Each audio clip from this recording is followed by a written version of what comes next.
My twin sister agreed to be our surrogate, a selfless act of love, or so I thought. 7 months into the pregnancy, my husband left me for her, claiming the baby needed its biological mother. I did not scream. I did not fight. I just waited for the birth to reveal a medical secret that would turn their dream life into a living nightmare. Before I tell you how I destroyed them with a single piece of paper, let me know where you are watching from in the comments. Hit like and subscribe if you have ever had to watch someone steal the life you paid for. My name is Gabrielle, known in the medical circles of Atlanta as Dr. G. At 34 years old, I owned the largest IVF clinic in the state and lived in a sprawling estate in Buckhead. But on this humid Saturday afternoon, I felt less like a CEO and more like a hired waitress in my own home. The backyard was transformed into a botanical garden of white roses and gold accents. I had spent $50,000 on this baby shower. Every detail was perfect, from the three-tier cake topped with edible gold leaf to the string quartet playing soft classical music in the gazebo.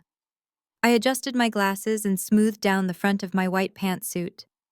I picked up a tray of crystal champagne flutes, weaving through the crowd of Atlanta's elite. Doctors, lawyers, and socialites were all oohing and eyeing over the decor, complimenting the vision that I had paid for. But their eyes were not on me. They were glued to the throne at the center of the patio. Sitting there draped in a sheer blue gown that cost more than my first car was my twin sister Desiree. She looked radiant, her hands resting protectively over her 7-month baby bump. Standing next to her, looking like he had just stepped out of a GQ magazine, was my husband Tyson. He was massaging her shoulders, whispering something that made her giggle. A sharp pang of isolation hit me in the chest. That was my husband. That was my sister. And inside her was supposed to be my child. Yet looking at them, I felt like an intruder. I walked over to place a glass of water on the side table for Desiree. She did not say thank you. She just smirked, a look I knew too well from our childhood. It was the look she gave me when she broke a vase and blamed it on me.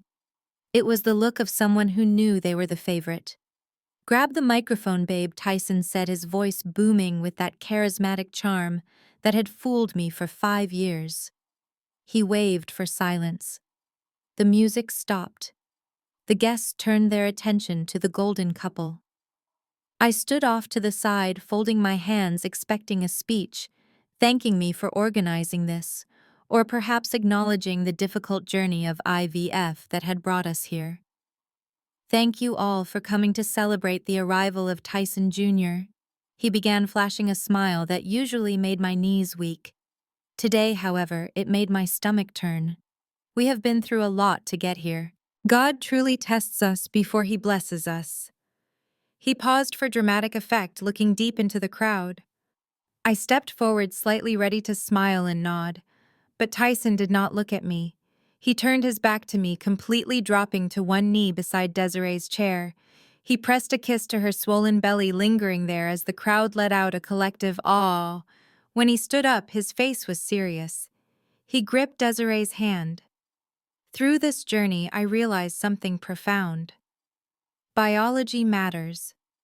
Blood matters.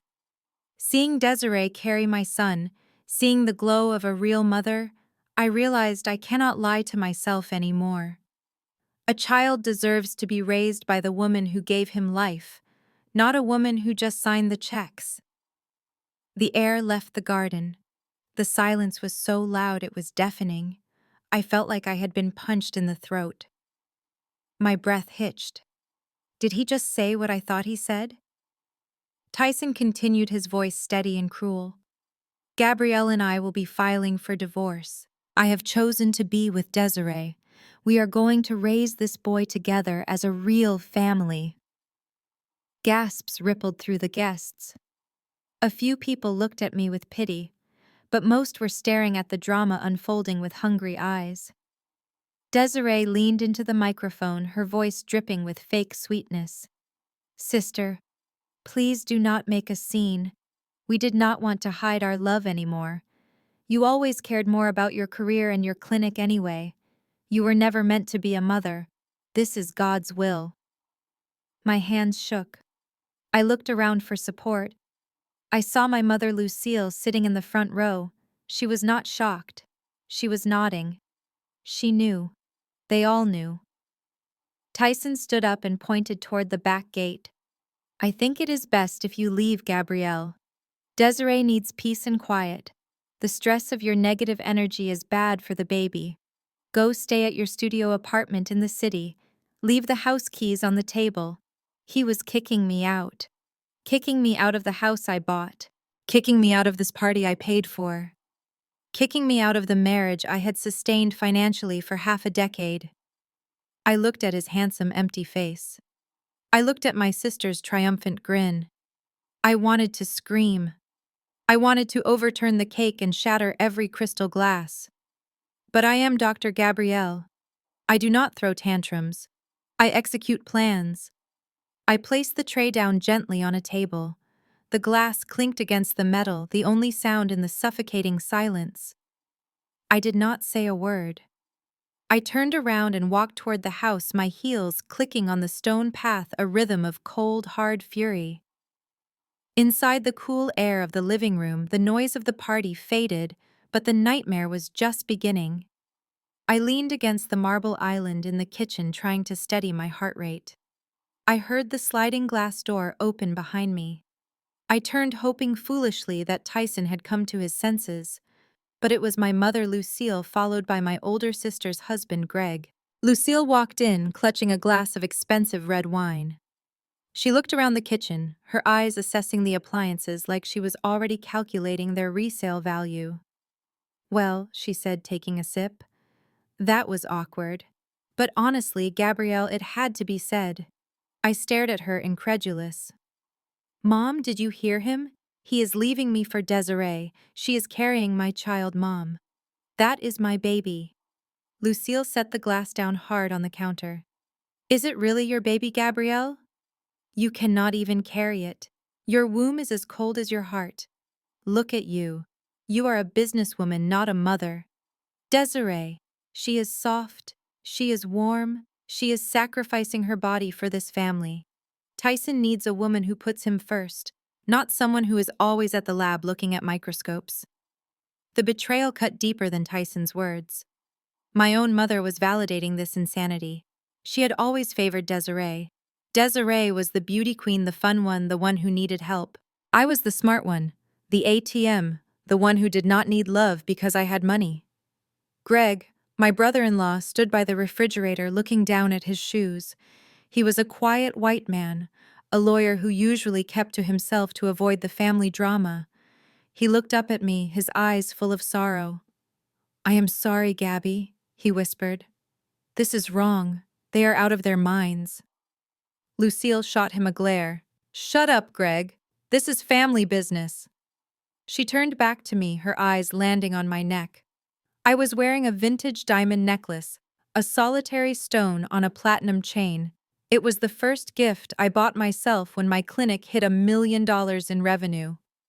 "Take that off," Lucille demanded, extending her hand. "Excuse me," I asked, my voice barely a whisper.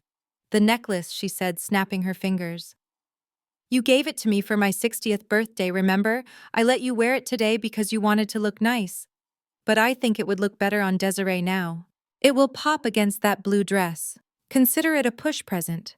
She is doing the hard work, she deserves the diamonds." I froze. I had bought that necklace for her birthday, yes. But seeing her demand it back to adorn the woman who was sleeping with my husband was a level of cruelty I could not comprehend. My fingers moved automatically to the clasp.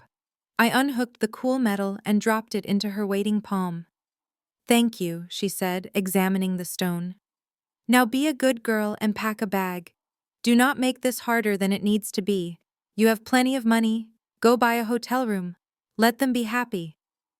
She turned and walked back out to the garden, eager to drape my diamonds around my sister's neck. Greg lingered for a second. "Gabby," he said softly, "check the prenup and check the surrogacy contract."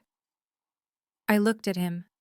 He nodded once, a silent message of solidarity, before following my mother outside. I stood alone in the kitchen of my $3 million home. I could hear the laughter starting up again outside. They were celebrating. They thought they had won. They thought that because they had the baby and the man and the house that they held all the cards. I walked to the foyer and picked up my purse. I did not pack a bag. I did not need clothes. I needed a war room. As I walked out the front door, I did not cry. The tears I wanted to shed had evaporated, replaced by a cold, clinical resolve. They focused on biology. They focused on who carried the baby. They focused on the visible. But I am an embryologist. I deal in the microscopic truths that the naked eye cannot see. I sat in my car, my hands gripping the steering wheel, until my knuckles turned white. I looked at the rearview mirror. Dr. Gabrielle was gone. The Ice Queen had arrived. I pulled out my phone and dialed the number of my personal attorney. "Hello, Dr. G?" He answered on the first ring. "It is Saturday. Is everything okay?" "No, Marcus," I said, my voice steady and devoid of emotion. "Everything is perfect. Initiate Protocol 13, freeze the joint accounts, and get a subpoena ready for the medical records from the fertility lab." But Dr. Marcus stammered. "Protocol 13 is the nuclear option. That will leave them with nothing." I looked at the house one last time. I could see Tyson through the window laughing, holding a glass of my best scotch. "Exactly," I whispered. "Leave them with absolutely nothing." I put the car in gear and drove away. The sun was setting over Buckhead, casting long shadows over the streets. The party was just getting started, but the funeral for their future had already begun. They wanted a biological connection. I would give them a lesson in biology they would never forget. I drove my Mercedes through the winding streets of Buckhead, leaving the manicured lawns and the betrayal of my marital home behind me. I did not speed. I did not swerve. I drove with the precision of a surgeon, my hands steady on the leather steering wheel, even though my entire life had just been incinerated by the two people I loved most.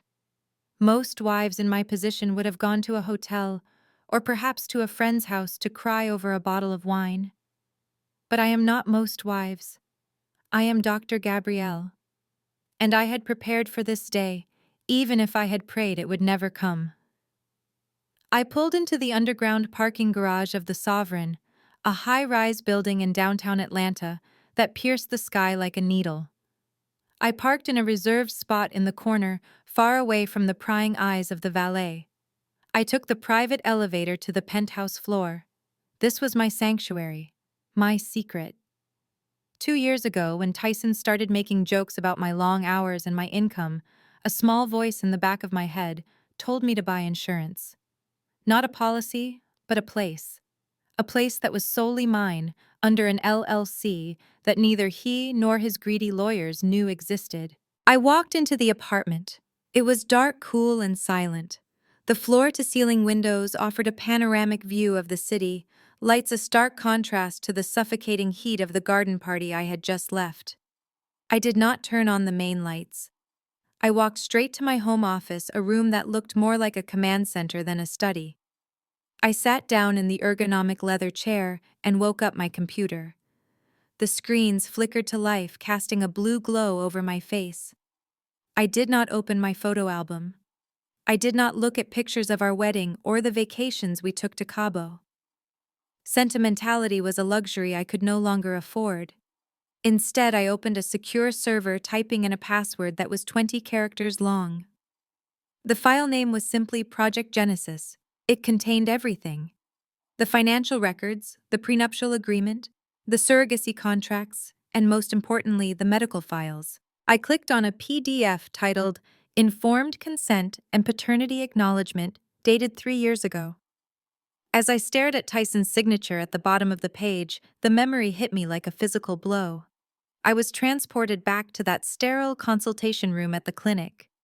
The air smelled of antiseptic and lavender. Tyson was sitting in the chair next to me, but he was not really there. He was scrolling through Instagram on his phone, liking pictures of fitness models, completely checked out of the conversation that would define our future. Dr. Henderson, a colleague of mine, was trying to explain the procedure. I remember the look on Henderson's face, a mix of professional patience and pity. Mr. Brooks Henderson had said, sliding the thick stack of papers across the mahogany desk. I need you to understand exactly what you are signing here. Because of the results of your analysis, we are proceeding with donor gametes for fertilization with your wife's eggs. This means that legally and biologically, you will be the father on the birth certificate upon signing, but genetic testing would prove otherwise. Tyson did not even look up from his screen. He just reached for the pen. Yeah, Doc Tyson had said, his voice dismissive. Whatever gets the job done, just tell me one thing. Is it guaranteed to be a boy? I need a son. A legacy. Someone to carry on the Brooks name and the Brooks genetics. I want him to have my jawline. I had frozen in my chair. I tried to catch his eye. Tyson, I whispered, touching his arm. Did you hear what he said? About the donor? Tyson brushed my hand off, finally looking at me with annoyance in his eyes. Gabby, stop overthinking it. You scientists always complicate things. I am the father. He is going to be my son. Look at me, I am an alpha. My genes are too strong to be watered down by some paperwork. Just sign the damn thing so we can go. I have a training session at 4. He scribbled his signature on the line without reading a single word of the text that explicitly stated he was consenting to the use of donor sperm due to his own complete infertility. He signed away his biological claim because his ego was too big to comprehend that he was shooting blanks. He thought money could buy genetics. He thought his sheer will could override biology. Back in the penthouse, I let out a short, dry laugh.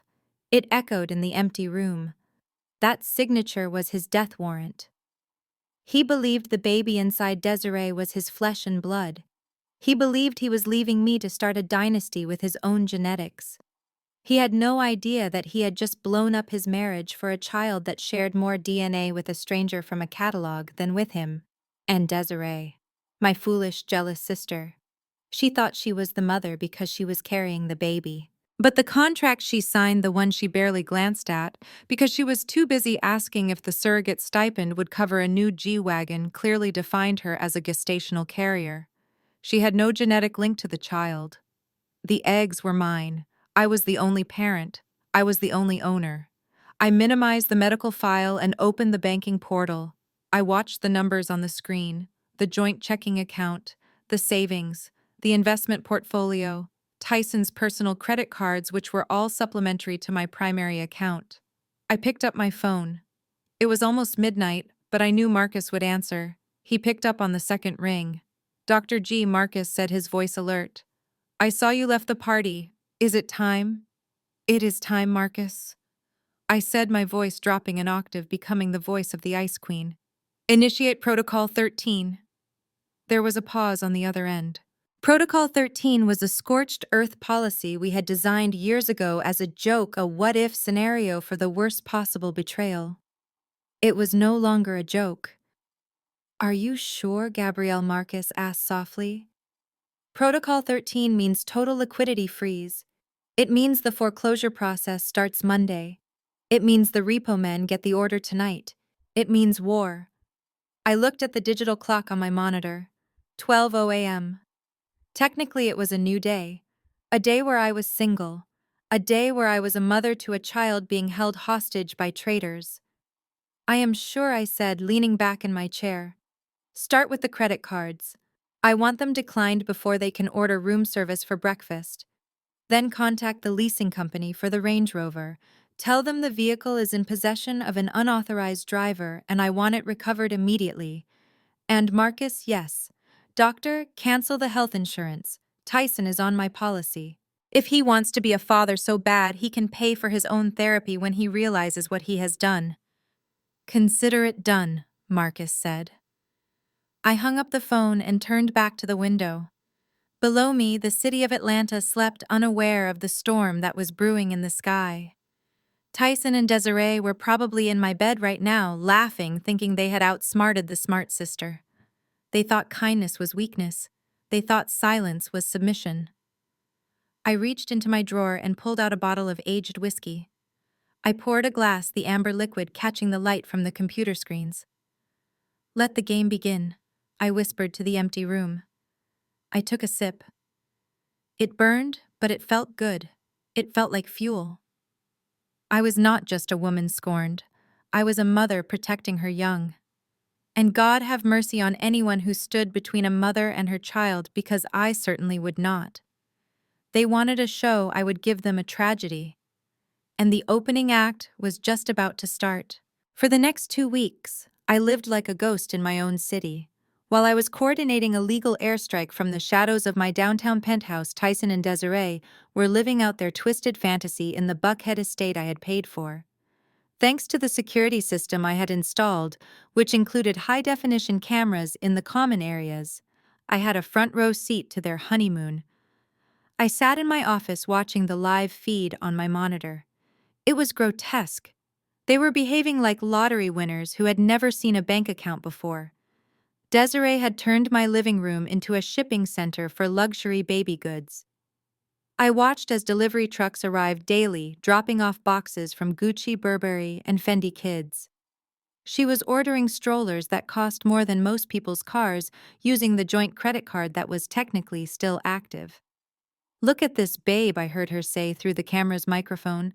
She was holding up a tiny pair of Versace baby shoes. "Our son is going to be the freshest kid in Atlanta. He needs to match his daddy." Tyson was lounging on my Italian leather sofa, his feet propped up on the coffee table, something I never allowed. He was drinking a bottle of my rare cognac straight from the bottle. "You know it," he laughed, his voice thick with arrogance. "Only the best for the Brooks heir." Gabby never understood style. She was too busy being a nerd. "We are going to turn this house into a real palace." It wasn't just the spending that made my blood boil. It was the public narrative they were spinning. Since I had gone silent, they decided to fill the void with lies. I opened Instagram on my burner phone. Desiree had posted a photo of herself sitting by my pool, rubbing her belly. The caption read, "Finally at peace. So grateful to be away from toxic energy. Some people care more about money than family. We choose love. Hashtag new beginnings. Hashtag boy mom." The comments were a cesspool. People who I had invited to barbecues, people I had helped with medical bills, were all heart-reacting and commenting things like, "You are so brave, Des, and karma will get her." Tyson went even further. He went live on Facebook from my home gym. I watched as he flexed in the mirror, surrounded by the equipment I had imported for my own workouts. "Yo, what is up, everybody?" he shouted into the phone. "Just getting a pump in at the crib. Big things coming." I know a lot of you have been asking about the situation with my ex. Let's just say God shut a door to open a window. Sometimes you have to cut off the dead weight to fly. She tried to control me with her money, but you can't buy a man's soul. I'm a king, and I found my queen who actually knows how to be a woman. He winked at the camera. "And yeah, we kept the house. Possession is 9/10 of the law, right?" I stared at the screen, my expression flat. Possession is 9/10 of the law. The ignorance was almost impressive. He clearly hadn't read the deed, which listed the property under a holding company, not our personal names. He hadn't read anything. He was just a rooster crowing on a dunghill he didn't own. I picked up my phone and texted Marcus, my lawyer. "Are the forensic accountants ready? Ready when you are?" "Dr. G," came the reply. "Let them run up the tab a little more," I typed back. "I want the fall to be from a greater height, but cut the main line today at noon." I watched as Tyson ended his live stream and walked into the kitchen. Desiree was there eating a bowl of strawberries. "Babe," Tyson said, grabbing his car keys. "I'm going to head to the mall. I saw this new Rolex at Lenox Square. The gold Daytona. I think I deserve a push present too, don't you? I mean, my swimmers did the hard work." Desiree giggled. "Go get it, Daddy. You need to look the part of a mogul." I watched him strut out the door, confident, arrogant, and completely oblivious. He was driving my Range Rover, wearing clothes I bought, going to buy a watch with my credit limit. I checked the time. 11:30. It was a 20-minute drive to Lenox Square. The timing would be poetic. I switched tabs on my computer to the banking alert system. I could see the real-time transactions. The pending charges from the last week were astronomical, nearly $50,000 in clothes, furniture, and electronics. They were maxing out everything, assuming I would just pay the bill like I always did to avoid a credit score hit. Not this time. At 12:15, my phone buzzed. A transaction alert. Attempted charge $42,500 at Rolex Boutique, Lenox Square. I leaned forward. Status pending. Then the beautiful red letters appeared. Status declined. Reason code 41, lost/stolen card. I switched back to the GPS tracker on the Range Rover. It was stationary at the mall. I closed my eyes and imagined the scene. Tyson standing at the glass counter, the sales associate looking at him with suspicion. He would try to swipe it again. Decline. He would try another card. Decline. He would try to call the bank, but he wouldn't know the security questions because I set them up. 5 minutes later, my phone rang. It was Tyson. I let it ring. It rang again, and again. Then a text message popped up. Pick up the phone, Gabby. The bank is messing up. I'm at the store. Fix this. I didn't reply. I simply took a sip of my water and typed a new command into my banking portal. Flag all supplementary cards as fraudulent activity. Another text came through, this time in all caps. You can't do this. This is marital money. I will sue you. I smiled for the first time in days. He was finally realizing that the dead weight he cut off was actually the parachute keeping him from hitting the ground. He was stranded at the most expensive mall in Atlanta with a declined card and an ego that was rapidly deflating. But the best part? He still had to drive home, and he didn't know that the repo team had a spare key and was waiting for him to park the car in the driveway. The honeymoon was officially over. The atmosphere inside the conference room on the top floor of the Genesis Fertility Center was sterile, precise, and expensive. This was my domain. I sat at the head of the long mahogany table flanked by the board of directors and the chief of surgery from St. Joseph's Hospital. We were in the final stages of negotiating a partnership that would expand my lab's genetic testing capabilities across the entire Southeast region. My hands were folded on top of the leather binder in front of me. I was wearing my signature black blazer, my hair pulled back in a severe, flawless bun. I was Dr. Gabrielle here. I was not the scorned wife. I was not the woman who had been humiliated at a baby shower 48 hours ago. I was the architect of life, a woman who commanded respect from the most powerful medical minds in the state. Dr. Abernathy was speaking about quarterly projections when the heavy glass doors of the conference room slammed open, vibrating against the stops. The sound was like a gunshot in a library. Every head in the room turned. Standing in the doorway was Tyson. The contrast was almost comical. While everyone in the room was dressed in tailored suits and silk ties, Tyson was wearing a tight neon muscle shirt that showed off his biceps and sweatpants that cost $300. He was wearing sunglasses indoors. He looked like a lost child who had wandered away from a gym and stumbled into a place where actual work happened. But his face was not lost. It was twisted in a rage that made his handsome features look ugly. He marched into the room, ignoring the shocked gasps of the board members. He did not see them. In his narcissism, he only saw me. You, he shouted, pointing a finger at my face. You think you are funny, Gabrielle? You think this is a game? I did not flinch. I did not stand up. I simply raised a single eyebrow and took a slow sip of my sparkling water. The silence in the room was heavy, thick with secondhand embarrassment. Dr. Abernathy cleared his throat. Excuse me, sir. You cannot be in here. This is a private meeting. Tyson swiveled his head toward the older doctor, sneering. Shut up, old man. I am talking to my wife. I am the Keo owner of this place. He was not, of course. He had never put a dime into the clinic. But he liked to tell his gym buddies that he was the brains behind the business. He turned back to me, slamming his hands onto the polished wood of the table, leaving sweaty palm prints on the surface. You canceled the cards, he hissed, his voice dropping to a menacing growl. I was at the checkout line at the Rolex store. There were people watching Gabby. The card declined. Do you know how humiliating that is? You made me look broke. I looked at him, really looked at him. For years I had seen a Greek god. Now I saw a parasite. I saw a man whose entire self-worth was tied to a piece of plastic that was linked to my bank account. Are you finished?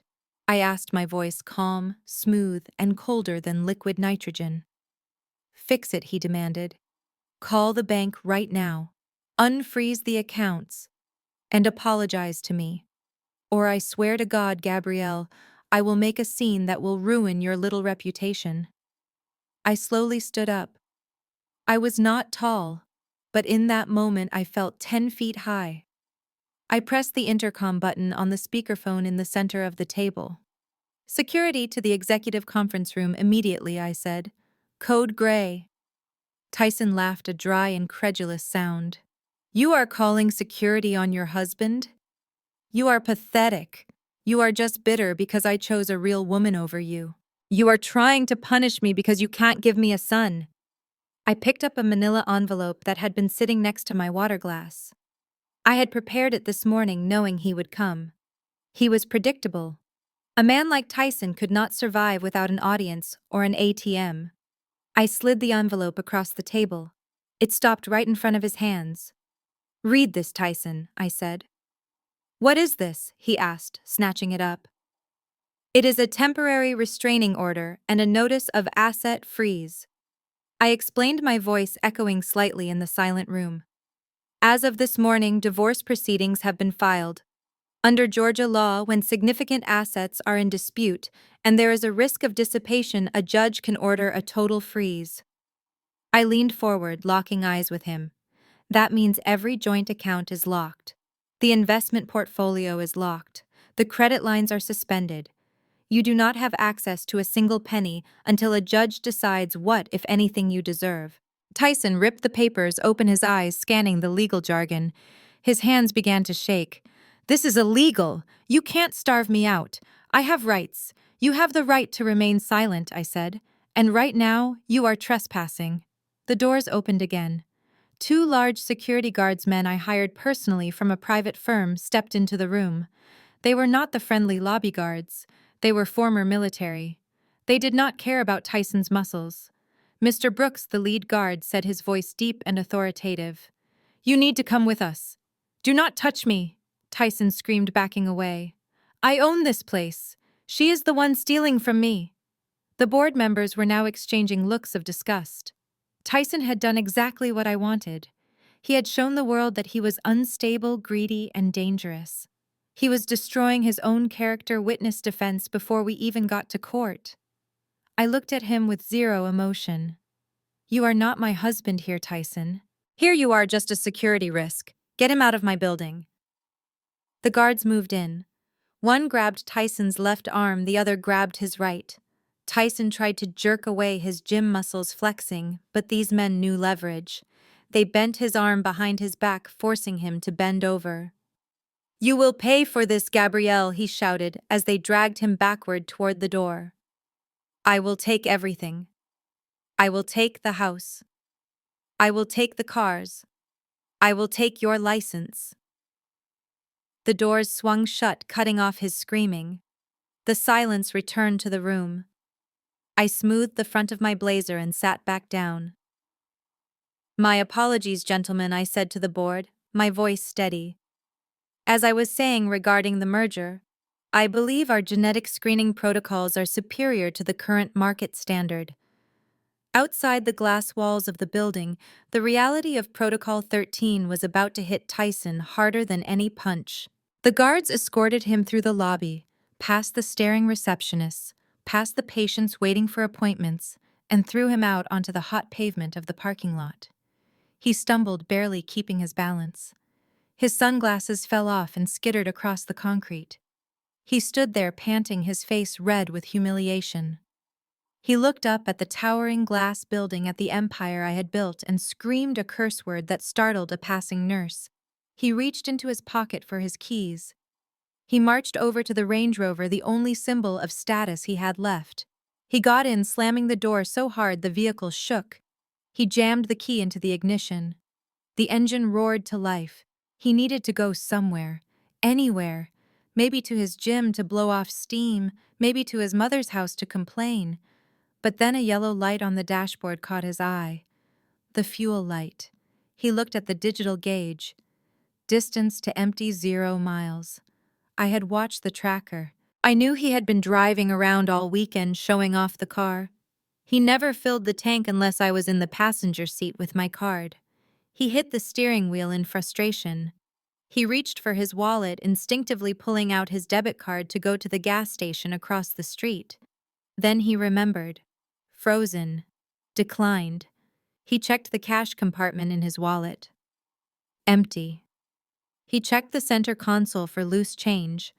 Nothing but a few pennies and a wrapper from a protein bar. He sat there in the $100,000 car, trapped in the parking lot of the wife he had just betrayed. He could not drive. He could not buy gas. He could not buy a bottle of water. For the first time in his adult life, Tyson Brooks was exactly what he was without me. Bankrupt. He pulled out his phone to call Desiree. Maybe she had cash. But then he remembered the boxes of Gucci baby shoes. She had spent every dime of her allowance. He stared at the fuel light, the blinking yellow eye mocking him. He was a king without a kingdom, a father without a penny, and a man who was about to have to walk 5 miles home in the Georgia heat. And up in the penthouse office, the Ice Queen was getting back to work. The digital age has a way of turning private tragedies into public spectacles. I was sitting in my office at the clinic reviewing patient files when my phone began to buzz. It was not a call.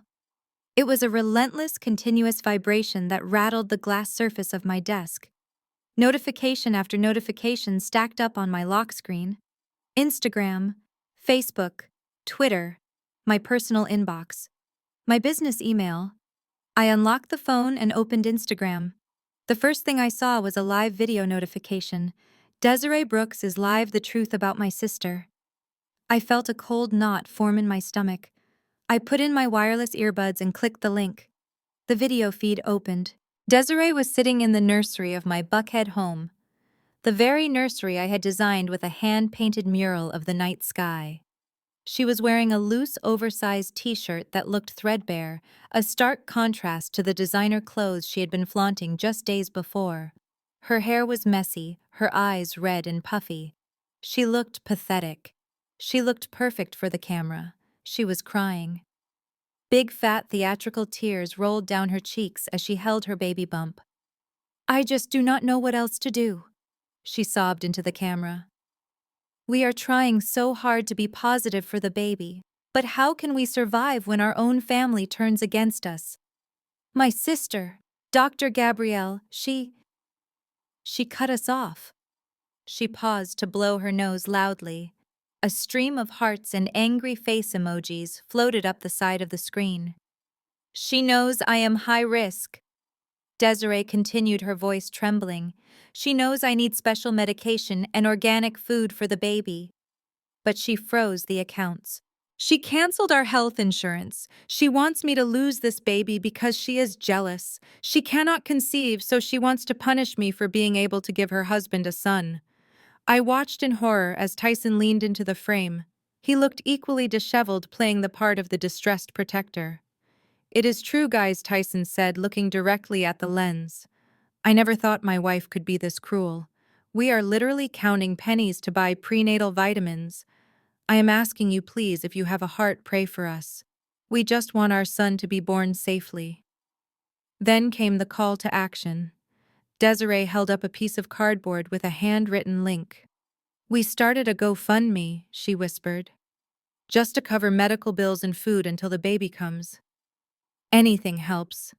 Do not let my sister win." I minimized the video and looked at the comments. They were a landslide of hate. "Dr. Gabrielle is a monster. Boycott Genesis Fertility. She clearly hates babies. I hope she loses her medical license. Jealousy is an ugly disease." The internet mob had arrived and they were armed with pitchforks made of ignorance. They did not know the law. They did not know about the stolen credit cards or the unauthorized spending. They only saw a crying pregnant woman and a rich doctor who refused to help. My office phone rang. It was Dr. Abernathy, the chairman of the board. Gabrielle, his voice was tight. "Have you seen the internet I have?" I said, keeping my voice steady despite the shaking of my hands. "The clinic's rating has dropped 2 stars in an hour," he said. "We are getting death threats at the front desk. Patients are calling to cancel appointments." "This is a PR nightmare, Gabrielle. The board is convening an emergency meeting in 30 minutes. We need you to fix this." "How do you propose I do that, Arthur?" I asked. "Settle," he said. "Pay them. Issue a public apology. Say it was a misunderstanding. Give them whatever they want to make them shut up. We cannot afford this scandal right before the merger." I closed my eyes. The pressure was immense. My reputation, my life's work, the clinic I built from the ground up was being held hostage by 2 grifters with a smartphone. If I paid them, the harassment would stop. The reviews would go away. I could buy my peace. But peace bought with extortion is not peace. It is surrender. "No, Arthur," I said. "I will not apologize for protecting my assets from theft, and I will not pay a ransom to my own family." "Gabrielle, if this continues, the board will move to remove you as CEO," he warned. "We have a fiduciary duty to the shareholders." "Do what you have to do," I said coldly. "But mark my words. If you oust me, the truth will come out and you will be on the wrong side of history." I hung up the phone. The silence in my office was heavy. I felt incredibly alone. The world believed I was the villain. My colleagues were ready to throw me to the wolves. My husband and sister were monetizing my pain. I looked back at the live stream. Tyson was now reading donation names, thanking people for their $20, their $50. They were raking in thousands. They were smiling through their fake tears. I did not type a comment. I did not record a rebuttal video. I knew that arguing with a liar on the internet was like wrestling a pig in mud. You both get dirty, but the pig likes it. Instead, I opened a secure folder on my desktop. It was labeled simply Evidence B. Inside was a video file I had received months ago from a private investigator. It was dated 6 months prior to the pregnancy. It showed Tyson at a nightclub in Miami. He was not alone. He was with a woman who was definitely not me and definitely not Desiree. He was drunk, laughing and bragging to his friends. "I am just waiting for the right time," Tyson said in the video, his words slurred but clear. "The old lady is rich, but she is boring.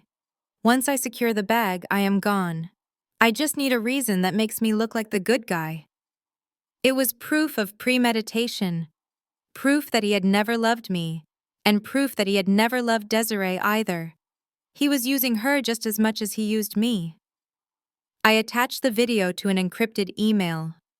I typed the recipient's address, greg.miller@law.com.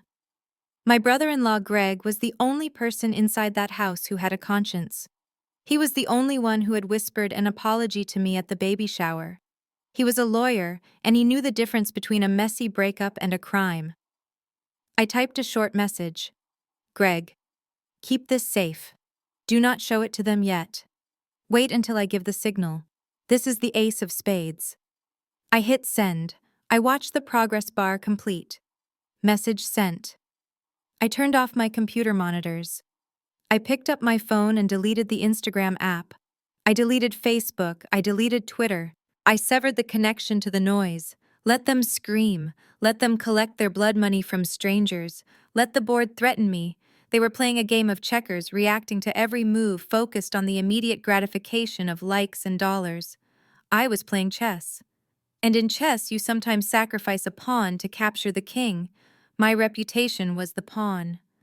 But when the time came, I would take the entire board.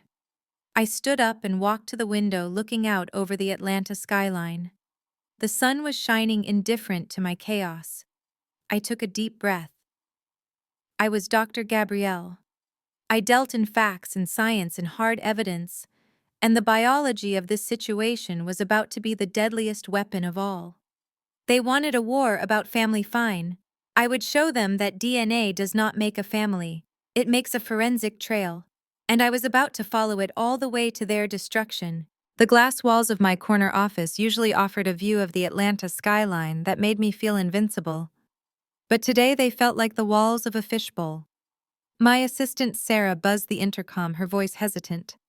"Dr. G, your mother is here. She says it is an emergency. I tried to tell her you were in a meeting, but she is already walking back." Before I could press the button to deny entry, the heavy oak door swung open. Lucille stood there. She was wearing a Chanel tweed suit that I had bought her for Mother's Day 2 years ago. On her arm was a Birkin bag that I had tracked down in Paris for her 60th birthday. She looked like a woman of status, a matriarch of high society. But I knew the truth.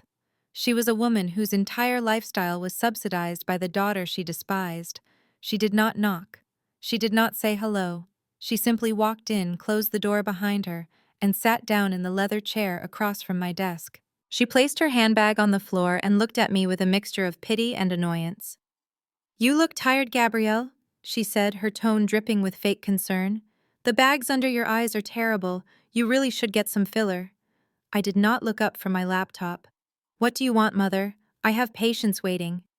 Lucille sighed, reaching into her purse to pull out a slim cigarette case, even though she knew this was a non-smoking building.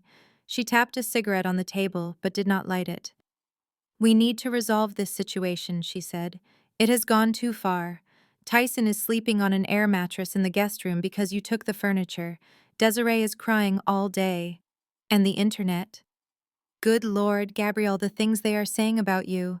They are calling you the Wicked Witch of the West. It is embarrassing for the family name." I finally looked up. "The family name. You mean the name that I built? The name that I put on the donor wall at the hospital? The name that is on the deed of the house you live in?" Lucille waved her hand dismissively. "Semantics. The point is, this war needs to end. I hate seeing my children fight. So being the peacemaker that I am, I came up with a solution." She slid a piece of paper across the desk. It was not a legal document. It was a handwritten note on her personalized stationery. It had a single number written on it. $50,000, she said. I stared at the number. "Excuse me, Cash," she clarified. "Monthly. You reinstate the allowance for Tyson and Desiree. You unfreeze the credit cards.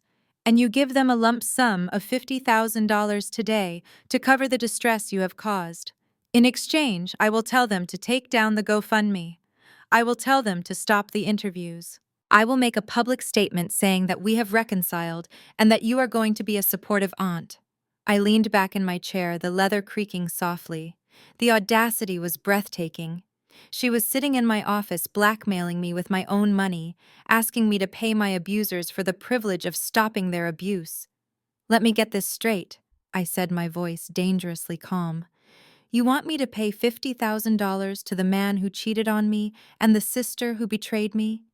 And if I do not," Lucille shrugged, "then I cannot control what happens next. Desiree has an interview scheduled with the Shade Room tomorrow. They have millions of followers, Gabrielle. If she tells them that you stressed her out so much that she had complications with the baby, your career is over. Who will trust a fertility doctor who hurts pregnant women?" It was a threat. A direct, calculated threat from the woman who gave birth to me. I opened the top drawer of my desk.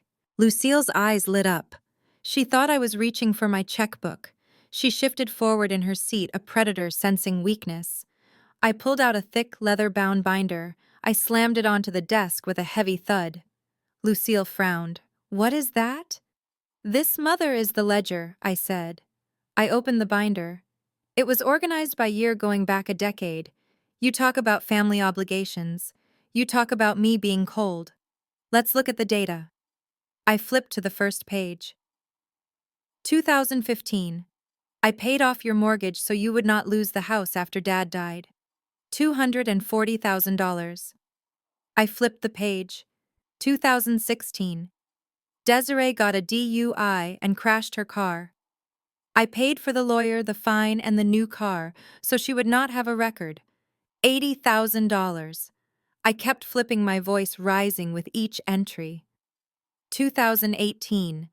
Tyson wanted to start a gym business. It failed in 3 months. I covered the lease break and the loans. $150,000, 2019. You needed a hip replacement, but you didn't like the doctors in your network. I flew you to Switzerland for the best surgeon in the world. First class tickets. Private recovery suite. $60,000. I flipped through the pages faster and faster, listing vacations, clothes, jewelry, bail money, failed investments, and hush money for their scandals. I reached the final page. I tapped the figure at the bottom with my manicured fingernail. Do you see this number? Mother Lucille squinted at the page. $2,140,000, I read aloud. That is how much I have spent on this family in 10 years. That is the price I paid to be loved. That is the tax I paid to be included at Christmas dinner. And you sit here in the suit I paid for and ask me for 50,000 more. Lucille stood up, her face flushed. That is vulgar, Gabrielle. Counting pennies with your own blood, you were blessed with wealth. It is your duty to share it. That is what God wants. God did not sign these checks, I snapped. I did. I worked 80-hour weeks while Desiree was partying in Miami. I built this empire while Tyson was playing video games. I reached into my drawer again. This time I did pull out my checkbook. Lucille stopped moving. Her eyes locked onto the pen in my hand. The greed was instant and undeniable. Despite everything I just said, she still thought she could get the money. You are right, I said, unscrewing the cap of my fountain pen. I should help. The baby is innocent. I wrote the date.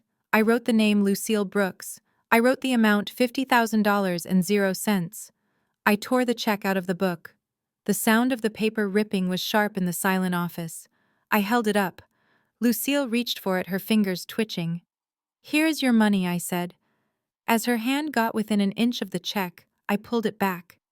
I grabbed the check with both hands and ripped it in half, then in quarters, then into tiny confetti-sized pieces. I let the pieces flutter down onto the desk like snow. Lucille gasped, looking at the torn paper as if I had just murdered a puppy. You spiteful little witch. Get out, I said, pointing to the door. But the money, Lucille stammered. How are we supposed to live? Tyson has nothing. Desiree has nothing. Then let them work, I said. Or better yet, ask Desiree. She is the golden child, right? She is the mother of the heir. Let her support you. Let her warm personality pay the light bill, because the Bank of Gabrielle is permanently closed. Lucille stared at me with pure hatred. You will regret this. You will die alone in this glass tower. I smiled. It was a genuine smile. Maybe I said, but I will die rich.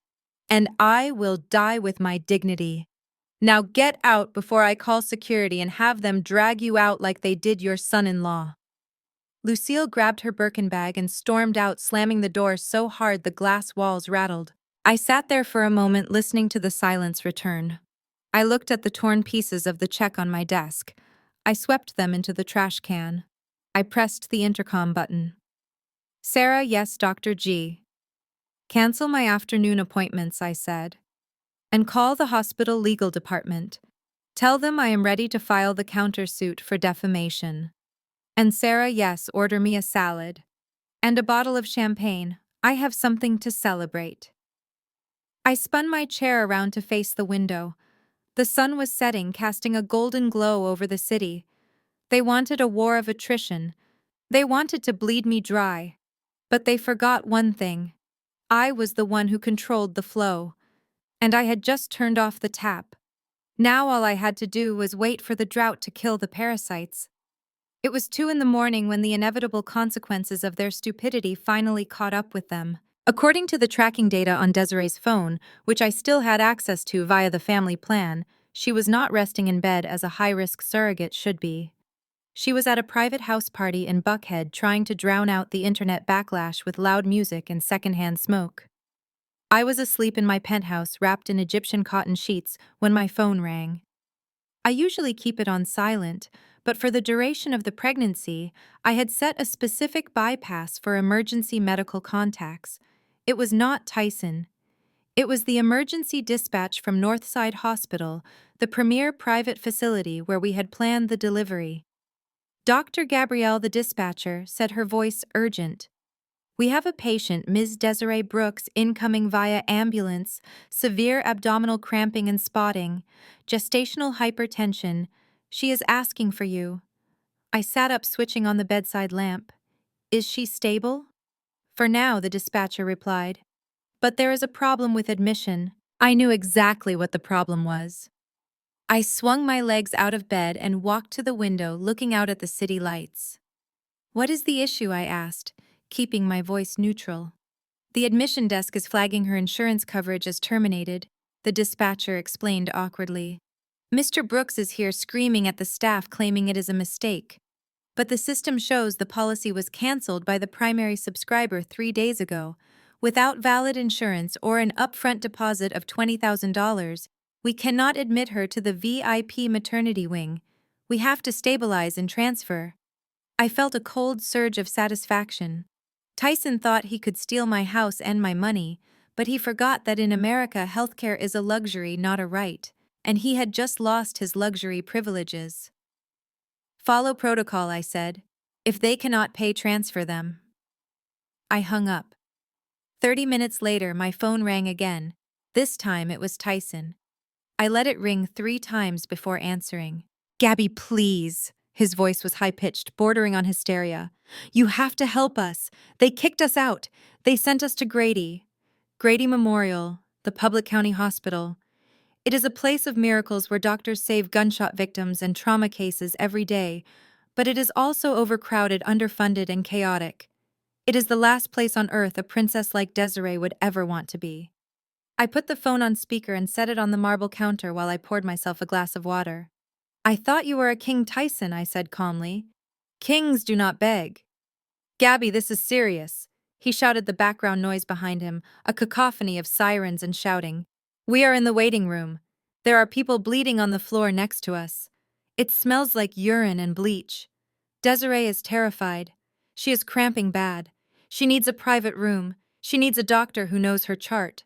She had a doctor who knew her chart, I reminded him. But you fired me at the baby shower. Remember, you said biology matters more than my money. So rely on biology now. Let her natural mothering instincts lower her blood pressure.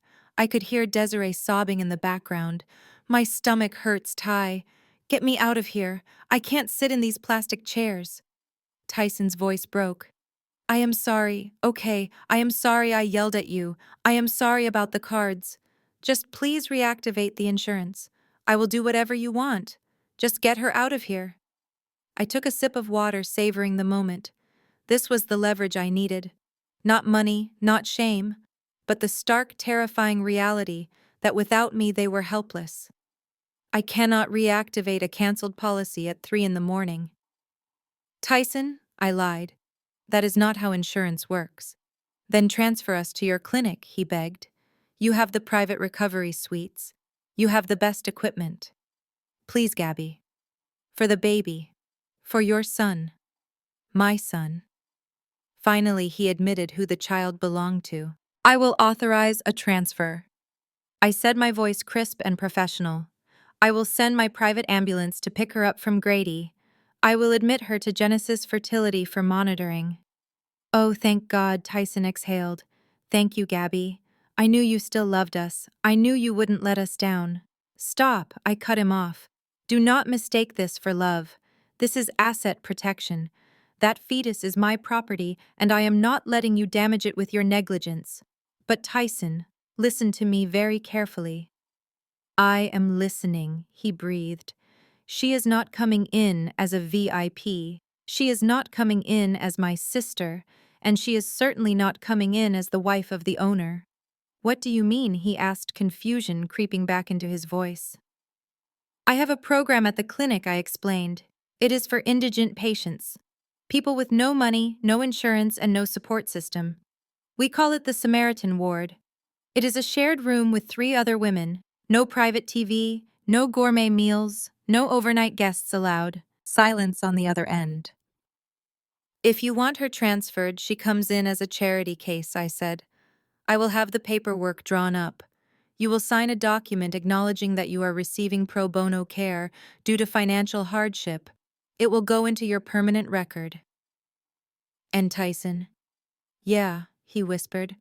You are not allowed in the room past visiting hours.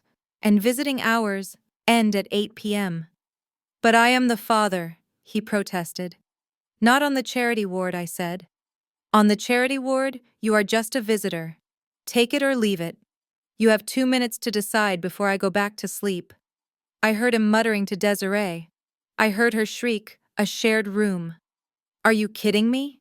But then a loud crash echoed in the background of the call, someone shouting about a knife fight in the ER lobby. We will take it, Tyson yelled into the phone. We will take it. Just get us out of here. Good, I said. The ambulance is on its way. And Tyson, what makes sure she stops crying? Stress is bad for my investment. I hung up the phone and walked to my closet to choose my outfit for the morning. I would need something sharp, something intimidating. Because tomorrow, when I walked into my clinic, I would not be visiting family. I would be inspecting a ward of charity cases. And I wanted to make sure that when Desiree looked up from her generic hospital bed, the first thing she saw was the woman whose life she tried to steal looking like $1 billion.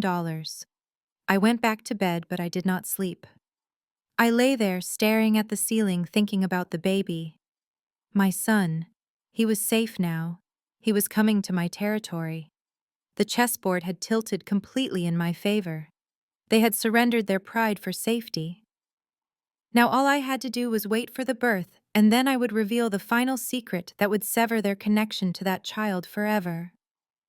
The medical crisis was over, but the surgical removal of Tyson and Desiree from my life was just beginning. The VIP birthing suite at Genesis Fertility looked more like a 5-star hotel room than a medical facility. The walls were painted a soothing shade of lavender, the floors were covered in plush carpeting, and a massive flat-screen television was currently playing a looped video of ocean waves.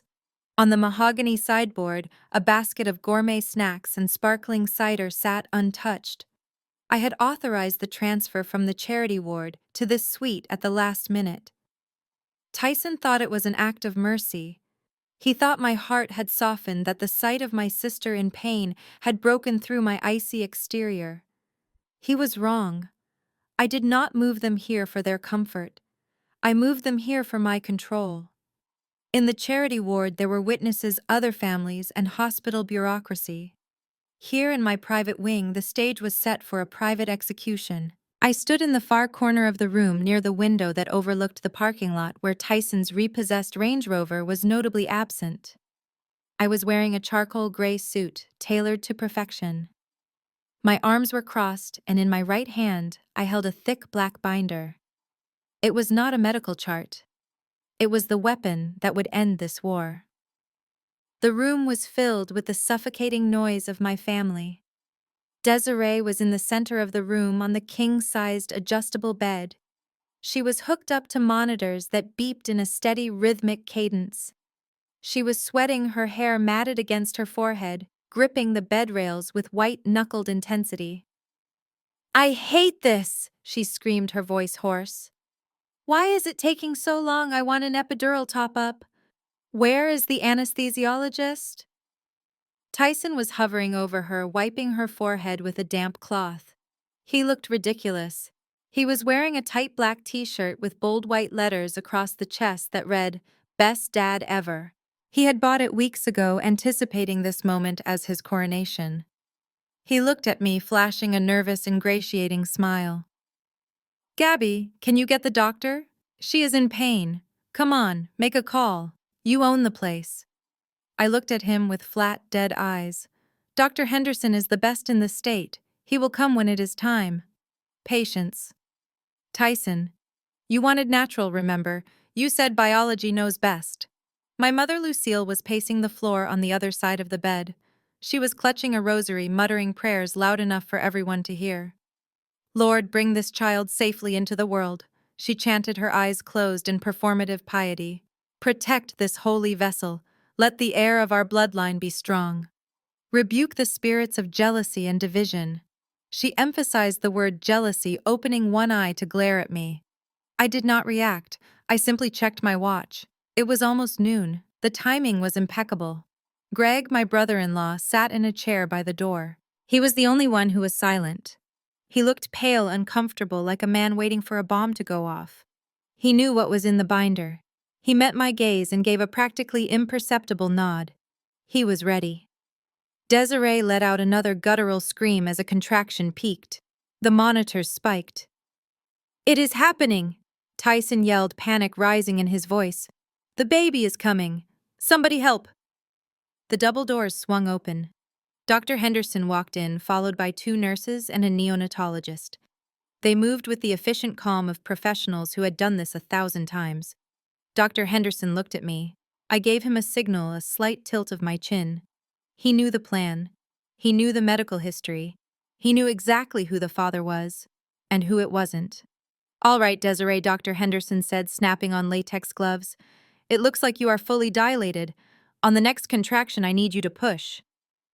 "I am scared," Desiree sobbed, reaching out for Tyson. Tyson grabbed her hand, puffing out his chest. "I got you, baby. I am right here. Look at me. We are doing this. We are making a family." He looked over his shoulder at me, a smirk playing on his lips. "This is what it is all about, Gabby. Life, legacy. You can keep your money. I am about to hold my son." I said nothing. I just tightened my grip on the binder. "Push," Dr. Henderson commanded. Desiree screamed, her face turning a deep shade of red. The room was chaotic, filled with the sounds of monitors alarming, nurses shouting instructions, and Lucille speaking in tongues louder and louder. "Hallelujah!" Lucille shouted. "Glory! Come on!" Des Tyson cheered, looking at the business end of the bed with a mixture of awe and terror. "I see the head. He has so much hair. He is going to be an alpha, just like his daddy." I stepped closer, moving out of the shadows. I wanted a front row seat. I wanted to see the exact moment his heart soared, so I could measure the distance of the fall. "One more big push," Desiree the nurse urged. With a final earth-shattering wail, Desiree threw her head back. The room went silent for a split second, followed by the wet, slippery sound of life entering the world. And then a cry, a high-pitched, strong set of lungs announcing their arrival. Dr. Henderson lifted the baby up. He was covered in vernix and blood flailing his tiny arms. "Time of birth." 12:04 p.m., Dr. Henderson announced. Tyson leaned in, his eyes wide, tears streaming down his face. He looked at the baby, searching for his own reflection, searching for the validation of his manhood. "Is it?" Tyson choked out. "Is it a boy?" Dr. Henderson cleaned the baby's face and checked the anatomy. "It is a healthy baby boy," the doctor confirmed. "Yes," Tyson roared, throwing his hands in the air like he had just scored a touchdown. "Yes, my son Tyson Jr. I told you, the Brooks line lives on." He turned to me, his face glowing with triumph. "Do you see that, Gabrielle? Do you see what I made? You cannot buy that. You cannot invent that in a lab. That is pure genetics. That is me." Desiree was crying tears of relief, reaching out her arms. "Give him to me. Give me my baby." Lucille fell to her knees, weeping. "Thank you, Jesus. A grandson. A real grandson." The nurses quickly wrapped the baby in a blanket and placed him on Desiree's chest. Tyson wrapped his arms around both of them, creating a perfect, picturesque tableau of a happy family. They were lost in their moment, oblivious to the fact that they were celebrating a lie. I watched them for a full minute. I let them have their joy. I let them taste the sweetness of victory, because I wanted the bitterness of the truth to choke them. I walked forward until I was standing at the foot of the bed. The sound of my heels clicking on the floor cut through their celebration. "Congratulations," I said, my voice devoid of warmth. "He is beautiful." Tyson looked up, his smile fading slightly at the sight of my expression. "Thanks, Gabby. He is perfect. He has my nose. Look at his nose. That is the Brooks nose." I opened the black binder. The snap of the metal rings was loud in the room. "Actually, Tyson, I said, pulling out a document stamped with the clinic's official seal. We need to talk about that nose, and while we are at it, we need to talk about your testicles. Tyson frowned. What? What are you talking about? This is not the time. It is exactly the time, I said, placing the document on the tray table over the bed, right next to the baby's head. Because before you sign that birth certificate and before you post that picture on Instagram, there is a medical fact you need to know. A fact that I have kept hidden for 3 years to protect your fragile ego. Lucille stood up, sensing the danger. Gabrielle, stop it. Do not ruin this moment. I ignored her. I looked straight at Tyson. Dr. Henderson, I said, not breaking eye contact with my husband, would you please explain to Mr. Brooks what a diagnosis of azoospermia means? The room went dead silent. The baby cooed softly, the only innocent sound in a room full of guilt. Tyson looked from me to the doctor to the baby and back to me. The fear in his eyes was primal. The trap had snapped shut. The cry of a newborn is supposed to be the most beautiful sound in the world. It is a sound that signifies hope, the future, and the continuation of life. But as I stood in the corner of the VIP suite watching the scene unfold before me, the sound of that baby crying felt like a gavel banging in a courtroom. It was the sound of judgment. Tyson was weeping. It was a performance worthy of an Academy Award. He was leaning over the bed, his large hands cupping the tiny blood-streaked head of the infant. He was sobbing so hard his shoulders were shaking, his tears dripping onto the pristine white hospital blankets. Oh God, he choked out, looking up at the ceiling as if thanking a deity he had ignored for 35 years. Thank you. Thank you for this blessing. He is perfect. He is absolutely perfect. He looked down at Desiree, who was lying back against the pillows, exhausted, sweaty, but glowing with a smug, self-satisfied radiance. She looked like a cat that had not only eaten the canary, but had also stolen the birdcage and the house it sat in. We did it, Ty, she whispered, reaching up to touch his face. We actually did it. We made a family. Tyson kissed her forehead, a gesture so intimate and tender, it made my stomach churn with a mixture of disgust and cold rage. You did it, babe. You are a warrior. You gave me a son, a real son. My mother Lucille was hovering over them like a protective hen. She was clapping her hands, softly murmuring praises. Look at him. Look at those strong hands. He is going to be a football player just like his daddy wanted. He has the Brooks chin. I can see it already. That is definitely a Brooks man. I watched this tableau of delusion with clinical detachment. It was fascinating in a morbid way to see how easily the human mind could project its own desires onto reality. Tyson saw his chin. Lucille saw her bloodline. Desiree saw her security deposit. None of them saw the truth. None of them saw the medical impossibility wrapped in that swaddle. I took a step forward. I wanted to see him. After all, despite their biology, that was my egg. That was my genetic material. That baby had my eyes, my grandfather's nose, and the intelligence that ran through my veins, not the emptiness that ran through theirs. As my heel clicked on the linoleum, the bubble burst. Tyson's head snapped up. His eyes, moments ago filled with tears of joy, instantly hardened into slits of suspicion. Stay back, he barked, shielding the baby with his body as if I were a contagion. I froze. Excuse me, you heard me?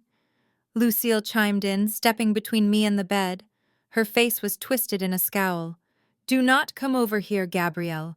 We do not want your negative energy around the baby. I am the one paying for this room. Mother, I said, my voice low and dangerous. I am the one who authorized the transfer so your grandson wasn't born in a hallway at the county hospital. I think I have earned the right to look at him. Desiree pulled the baby closer to her chest, glaring at me with pure venom. It is not about money, Gabrielle. It is about vibes. You are jealous. We can all feel it. You are barren, and you are bitter. We do not want your bad juju affecting him. Babies are sensitive spirits. Tyson nodded in agreement. She is right. You have that cold corporate energy. This is a moment of love, a moment of warmth. You do not fit here. Just stand over there and sign the checks. That is what you are good at. Barren, cold, corporate. The words hung in the air, heavy and poisonous. They were trying to strip me of my humanity. They were reducing me to a wallet, a utility, while elevating themselves to the status of creators. They honestly believed that their ability to reproduce, or so they thought, made them morally superior. I looked at the baby one more time from a distance. I could see a tuft of dark curly hair. I felt a pull in my chest, a primal tether that defied their insults. That was my son, and they were holding him hostage with their superstition and their cruelty. Very well, I said, smoothing the front of my jacket. I will keep my distance. I would not want to infect him with the truth just yet. Tyson snorted. See, she is always talking in riddles. Just let us enjoy our son Gabby.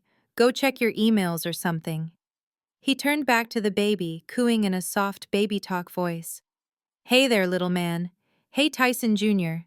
Daddy is here. Daddy is going to give you everything. We are going to have the big house and the cars and the best life. He was making promises with my money. He was building a future on a foundation of quicksand. Just then, the heavy door to the suite opened again. It wasn't Dr. Henderson this time. It was Nurse Brenda, the head of obstetrics for Genesis Fertility. Brenda had been with me since I started the clinic. She was a 50-year-old woman with eyes that had seen everything and a demeanor that tolerated no nonsense. She was also one of the few people who knew the absolute truth about the gametes. She walked in holding a clipboard, her face completely neutral. She did not look at the baby. She did not smile at the happy couple. She looked straight at me, gave a microscopic nod, and then turned to the bed. Good afternoon, Brenda said, her voice brisk and professional. Vital signs look stable. Dr. Henderson is finishing up his notes. In the meantime, we need to complete the legal documentation. Tyson beamed at her. The birth certificate, right? Bring it here. I have been practicing my signature for this moment my whole life. He reached out a hand, expecting the clipboard to be handed to him like a trophy. Brenda did not hand it to him. She stopped at the foot of the bed. Yes, the birth certificate, Brenda said. However, there is a specific protocol we must follow regarding surrogacy and assisted reproductive technology cases in the state of Georgia. Tyson waved his hand dismissively. Yeah, whatever. We did IVF. We know. Just give me the pen. I am the father. This is the mother. Put it down in ink. Desiree smiled weakly. Finally, it is going to be official. Brenda looked down at her clipboard, then back up at them. Actually, she said, her tone dipping into a frosty politeness. The paperwork is already partially filled out based on the clinic's records and the pre-signed contracts. I just need to verify the identities and obtain the final signatures to release the child from the hospital's custody. She walked around to the side of the bed, but not to Tyson. She walked toward me. Wait, Tyson said, his brow furrowing. Why are you walking to her? She is the ex-wife. She is nothing. I am the dad. Brenda stopped. She looked at Tyson over the rim of her reading glasses. Mr. Brooks, she said calmly. In a gestational carrier arrangement, the birth certificate reflects the intended parents as defined by the genetic source material and the legal contracts signed prior to conception. She turned to me and held out the pen. Dr. Gabrielle, Brenda said clearly. The hospital needs the signature of the legal mother to process the birth registration. The room went deadly silent. The beep of the heart monitor seemed to get louder. Tyson stood up, his face flushing red. What did you just call her? The legal mother, Brenda repeated, unbothered. Tyson let out a harsh, incredulous laugh. You have got to be kidding me. That woman didn't carry the baby. She didn't give birth. Desiree did. Desiree is the mom. I am the dad. Gabrielle is just the donor of the money. That is it. I took the pen from Brenda. The metal was cool against my skin. I stepped forward, ignoring Lucille's gasp. I looked at Tyson, who was now standing protectively over the bassinet, looking like a confused animal that senses a predator but doesn't know where to strike. Actually, Tyson, I said, my voice steady and resonant in the quiet room. Money is not the only thing I donated. I clicked the top of the pen. The sound was sharp like a trigger being pulled. Desiree looked at me, her eyes wide with sudden fear. What does she mean, Ty? Why is she signing my baby's papers? I looked at my sister. The sister who had slept with my husband, the sister who had mocked my fertility. Because, Desiree, I said softly, you were just the oven. I provided the bun. And as for the baker, I turned my gaze to Tyson. We need to talk about why you are not signing that paper, Tyson, and why you never will. The scratching sound of the ballpoint pen against the paper was loud in the quiet hospital room. Tyson signed his name with a flourish, the loops of his signature large and arrogant, taking up more space than the line allowed. He looked at his handiwork with the pride of an artist unveiling a masterpiece. There it is, he announced, holding the clipboard up for the room to see. Tyson Brooks, father of Tyson Brooks Jr. It looks good, doesn't it? He handed the clipboard to Desiree, who was sitting up in the bed looking exhausted but eager. Her hands were trembling slightly, not from fear, but from the adrenaline of victory. She reached for the pen, her eyes locked on the line labeled, Mother. Your turn, babe, Tyson said, leaning down to kiss her forehead. Make it official. We are a real family now. No more hiding. Desiree smiled, the pen hovering inches above the paper. I have been waiting for this moment for 9 months, she whispered. Finally. She moved the tip of the pen toward the document. Stop. The word was not shouted. It was spoken with the quiet, absolute authority of a judge delivering a sentence. It came from the doorway. Everyone turned. Standing there was not a doctor, but a man in a sharp navy suit. It was Marcus, my attorney. He had been waiting in the hallway, adhering to my precise timeline.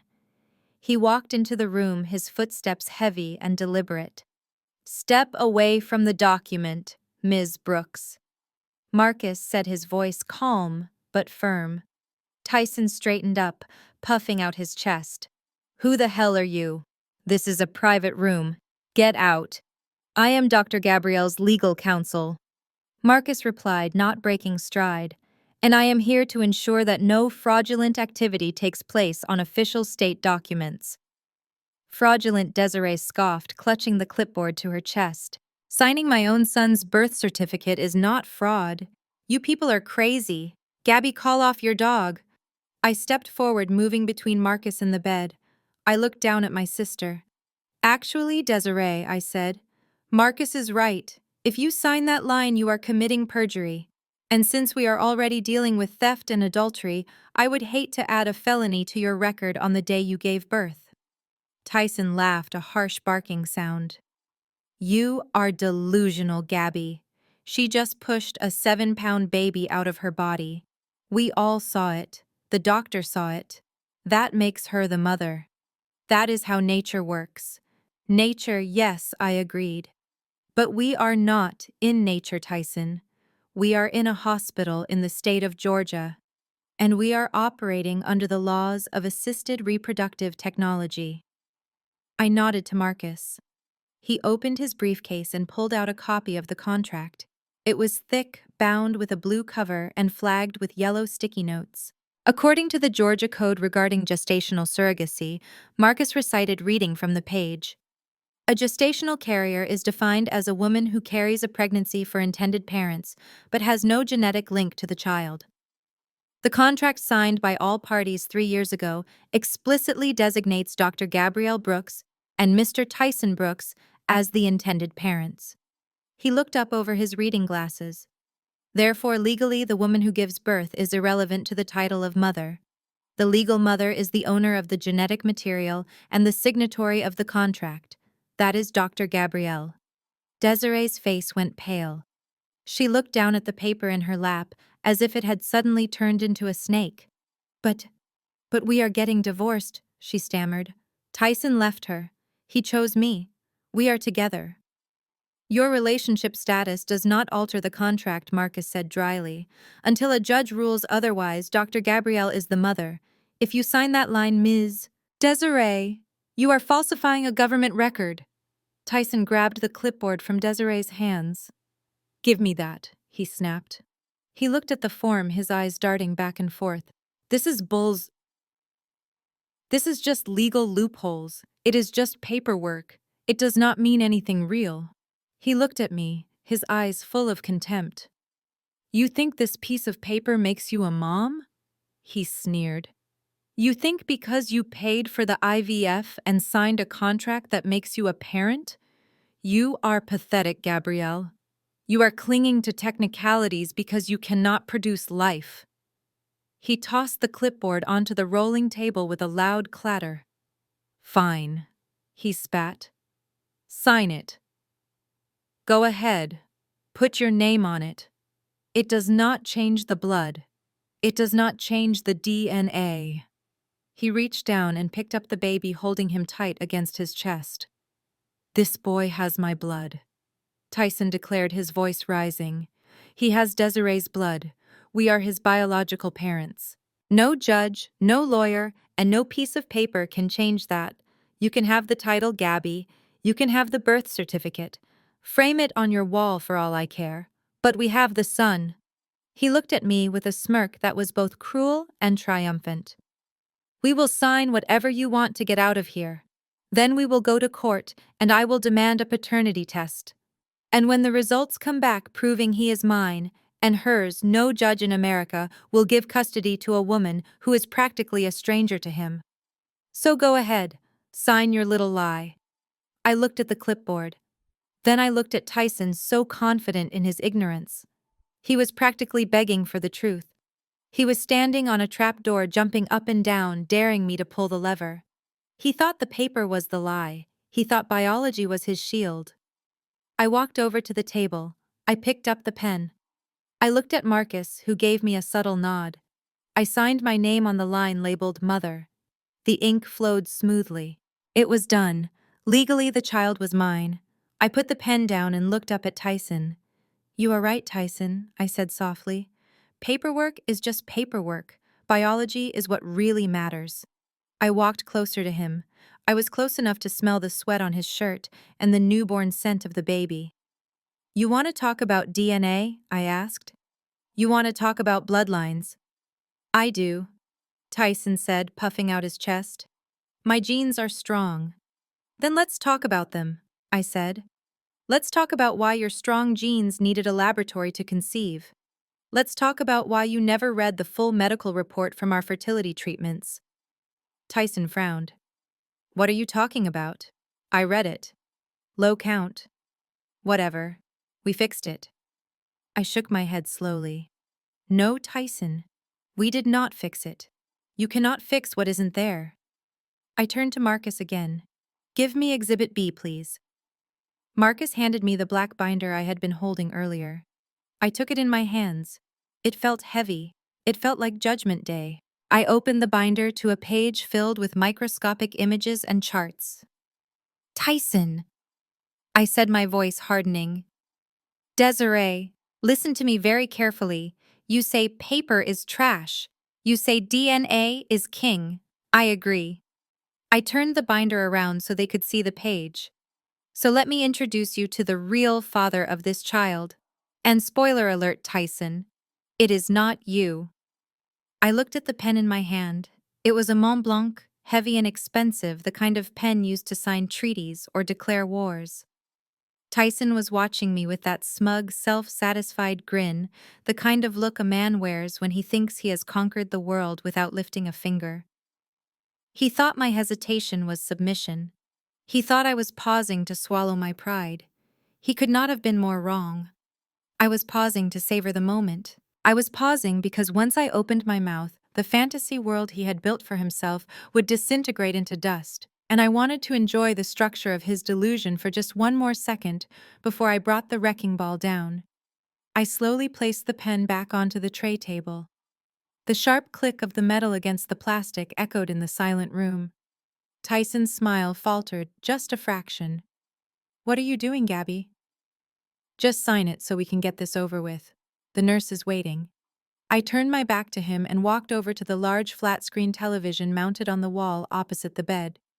It was currently displaying a serene loop of tropical fish swimming in a reef, a calming visual meant to relax new mothers. I reached into my pocket and pulled out my phone. I tapped the screen, connecting it to the hospital's media system. "Actually, Tyson," I said, my voice calm and conversational, as if we were discussing what to order for dinner. "Before we determine the custody of this child and before anyone signs a legal document claiming parenthood, we need to have a conversation. A conversation about what Tyson snapped his patience, fraying. We are done talking. We are divorced, or getting divorced. Just sign the papers. We need to talk about biology." I continued, ignoring his outburst. "You see, for the last 7 months you have lectured me about the importance of bloodlines. You have told the world that DNA is the only thing that makes a family.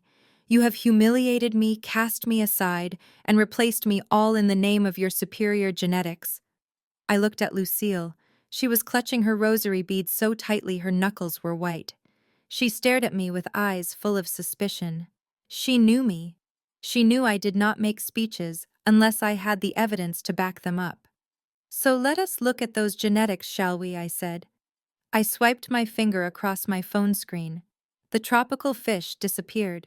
The screen went black for a moment, and then a high-resolution medical image appeared. It was a microscopic view of a fluid sample, but to the untrained eye it just looked like a black void with a few static specks of debris. Tyson frowned, squinting at the screen. "What is that? Is that an ultrasound? Why is it dark?" Desiree sat up straighter, clutching the baby to her chest.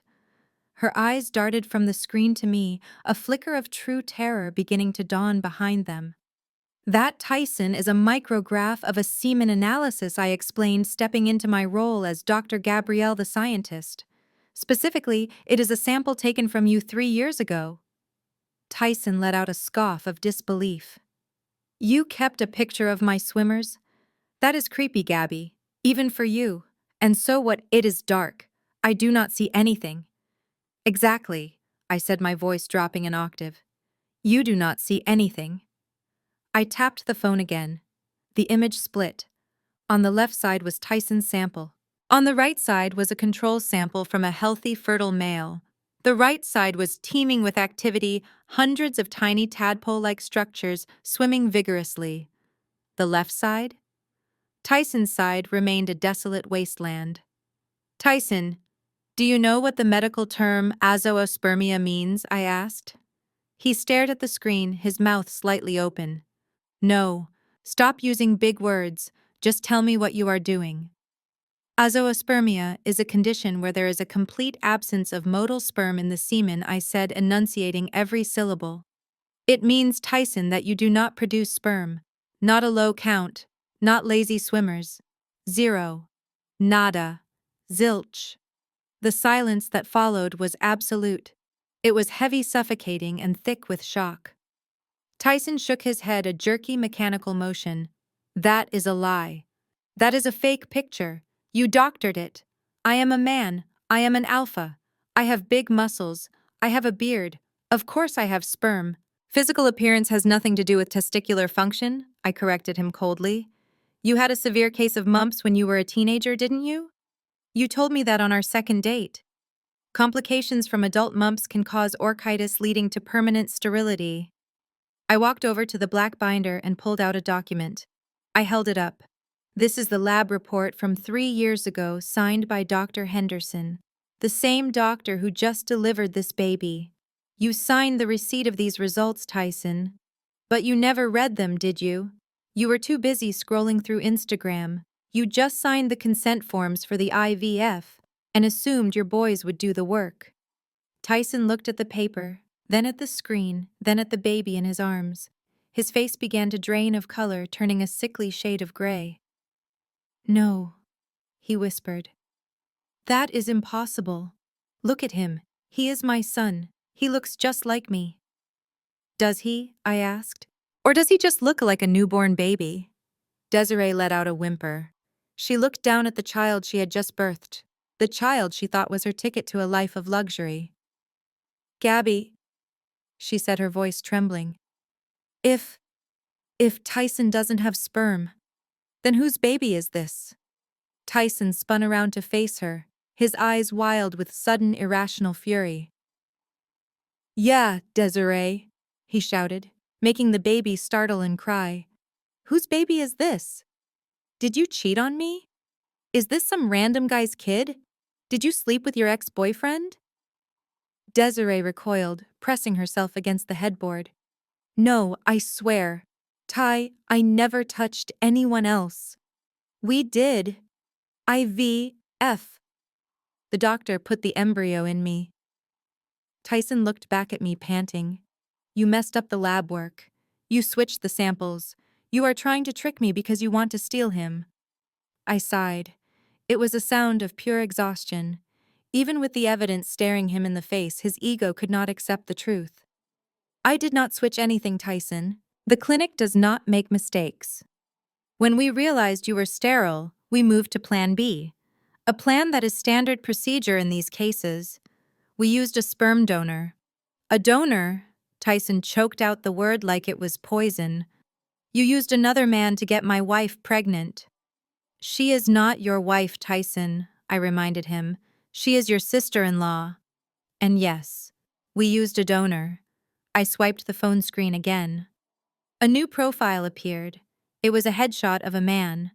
He was handsome, dark-skinned, with intelligent eyes and a strong jawline.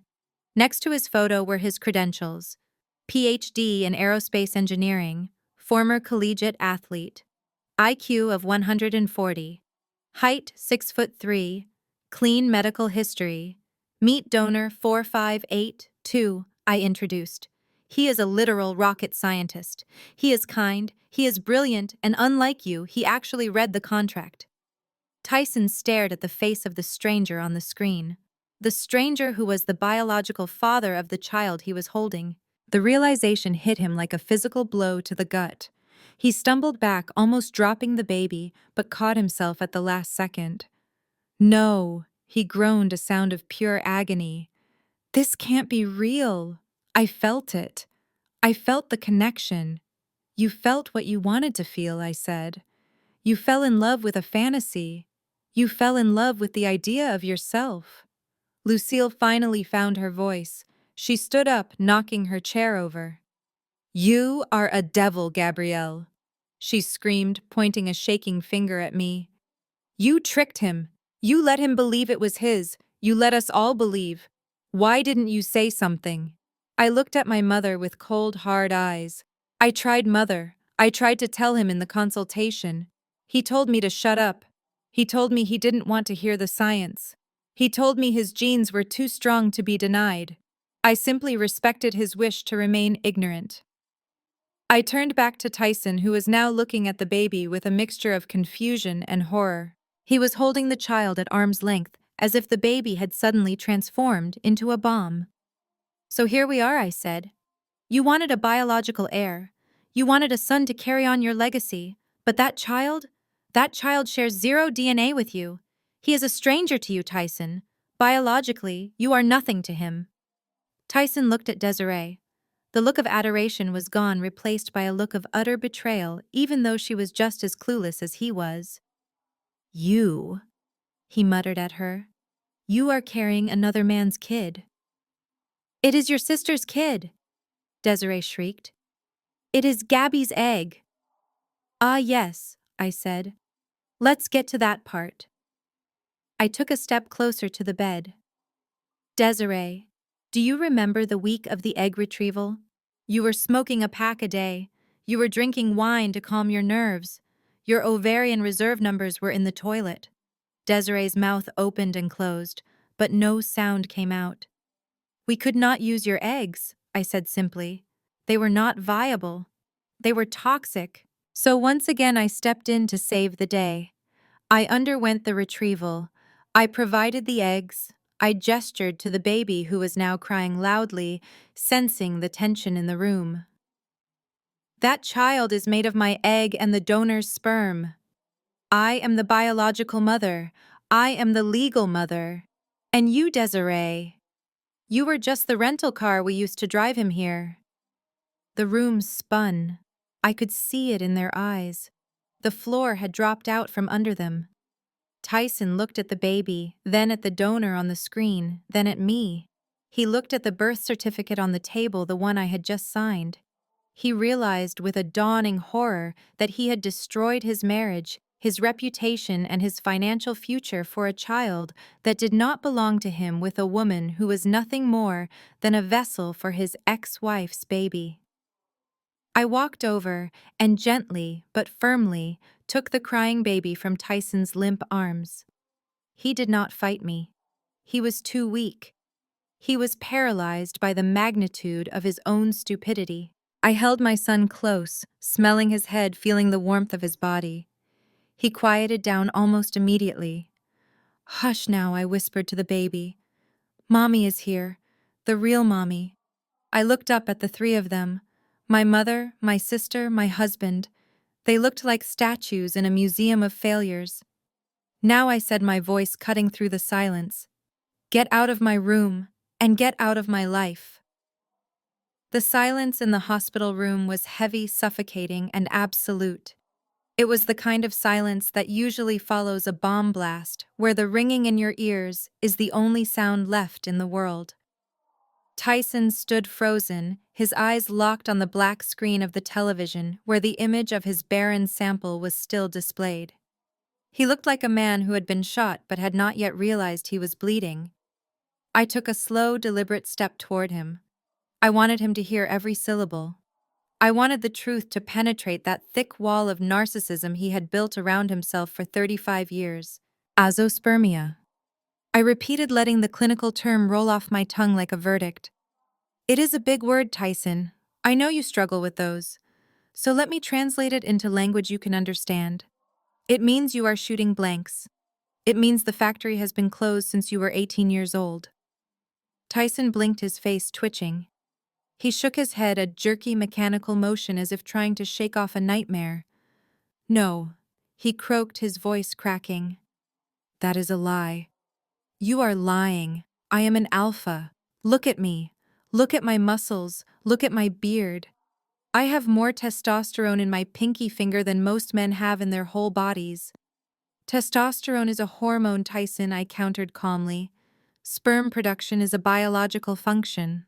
You can inject all the steroids you want to build those biceps, but you cannot regrow the germ cells that were destroyed by the orchitis infection you ignored in high school.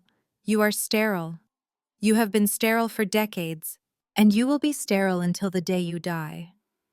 I pointed to the black void on the screen. "That is your legacy, Tyson. Nothing. Empty space." Tyson let out a roar of pure primal rage. He grabbed the heavy medical binder from the table and hurled it across the room. It smashed into the wallpapers, flying everywhere like confetti at a funeral. "Shut up!" he screamed, his veins bulging in his neck. "Shut up with your science! You doctored the results! You are trying to emasculate me because I left you!" He spun around his chest, heaving, his eyes wild and desperate. He needed a villain. He needed a scapegoat. He could not accept that the flaw was within his own body. He looked at the baby in the bassinet, the child he had just claimed was his genetic clone. Then slowly, painfully, his gaze shifted to Desiree. Desiree was huddled against the pillows, clutching the hospital sheet to her chest. She looked small, terrified, and confused. Tyson stared at her, the realization dawning on him, twisted by his own ego. If he was sterile and there was a baby, then there was only one explanation that his small mind could comprehend. "You," he whispered, pointing a shaking finger at her. Desiree's eyes went wide. "What, Ty? What is wrong?" "You cheater," he hissed. The word hung in the air like poison. Tyson lunged toward the bed. My mother, Lucille, let out a scream and jumped back. Greg, my brother-in-law, stood up from his chair, ready to intervene, but I held up a hand. "Let them consume each other." "Who is he?" Tyson shouted, looming over Desiree. "Who is the father? Because if I am empty, then you must have filled this womb with someone else's seed." Desiree shrank back, tears streaming down her face. "No, Tyson. No, I never cheated. I love you." "Do not lie to me," Tyson roared. slamming his hand against the bedrail. The metal rattled violently. I treated you like a queen. I bought you everything. I left my wife for you. And all this time you were sleeping around behind my back. Who was it? Was it your ex? Was it that trainer at the gym? Desiree sobbed, shaking her head frantically. I swear on my life, Ty, I have been faithful. I have been with you every single day. Then explain the baby, Tyson screamed, gesturing wildly at the innocent child sleeping in the plastic bin. Explain how that thing got in there. If I am shooting blanks, you played me. You made me think I was a father so you could get your hands on the money. You are a gold digger and a whore. The insults were vicious, cutting, and loud. The nurses in the hallway were surely listening, but no one entered. I had likely signaled security to wait. This was the breakdown I had orchestrated. Desiree looked at me, her eyes begging for help. She looked back at Tyson, desperate to prove her innocence. It was the IVF, she screamed back, her voice shrill with panic. We went to the clinic. You were there, Tyson. You held my hand when they did the transfer. I know I was there, Tyson yelled. But clearly you did something else. Maybe you went back later. Maybe you paid the doctor to switch it. No, Desiree wailed. I did exactly what Gabrielle told us to do. I took the shots. I laid on the table. Dr. Henderson came in with the catheter. He showed us the embryo on the screen. He put it inside me. She turned to me, her hands reaching out. Gabby, tell him I didn't cheat. You were the one who organized everything. You set up the appointments, you paid the bills. Tell him it was a medical procedure. I stood in the corner watching the implosion. It was perfect. The man who claimed to value loyalty above all else had turned on his partner in seconds. The woman who claimed to be the superior mother was now begging the non-mother for validation. I took a slow breath, centering myself. It was time to deliver the final blow. I walked to the foot of the bed. My presence seemed to lower the temperature in the room. Tyson stopped screaming, his chest heaving as he glared at me. Desiree was hyperventilating, wiping snot from her nose. Desiree is telling the truth about one thing, Tyson, I said, my voice cutting through the chaos like a scalpel. She did not sleep with anyone else. She did not cheat on you in the traditional sense. Tyson looked at me, confusion warring with his anger. Then how? If I am sterile, how is there a baby? I looked at him with a pity that was far worse than hatred. Because, Tyson, you are not the only person involved in this equation. You seem to forget how IVF works. It requires an egg and a sperm. I walked over to the bassinet and looked down at the baby. When we received your diagnosis 3 years ago, I had a choice to make, I continued. I could have told you the truth. I could have told you that your dream of a biological legacy was dead. But I knew you. I knew your ego is as fragile as glass. I knew you would spiral. I knew you would feel less like a man. I looked up at him. So I protected you. I signed the donor consent forms on your behalf. You signed them too, of course, but you never read them. You just wanted the result. Tyson's mouth opened, but no sound came out. And Desiree, I said, turning to my sister, you are also right. You did go to the clinic. You did have an embryo transferred, but you seem to be under a massive misconception about what that embryo was. I stepped closer to the bed, leaning in, so that only they could hear the venom in my whisper. Do you remember how much you complained about the hormone injections? How you smoked cigarettes in the parking lot before your retrieval? Your eggs were garbage. Desiree, they were chemically fried and genetically unstable. The doctor threw them in the biohazard bin where they belonged. Desiree gasped, her hand flying to her mouth. So I said, standing tall, we had a situation. No sperm from the father. No eggs from the surrogate.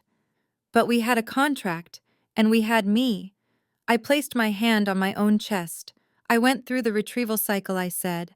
I endured the needles. I produced 12 high-quality grade A eggs. I pointed to the baby.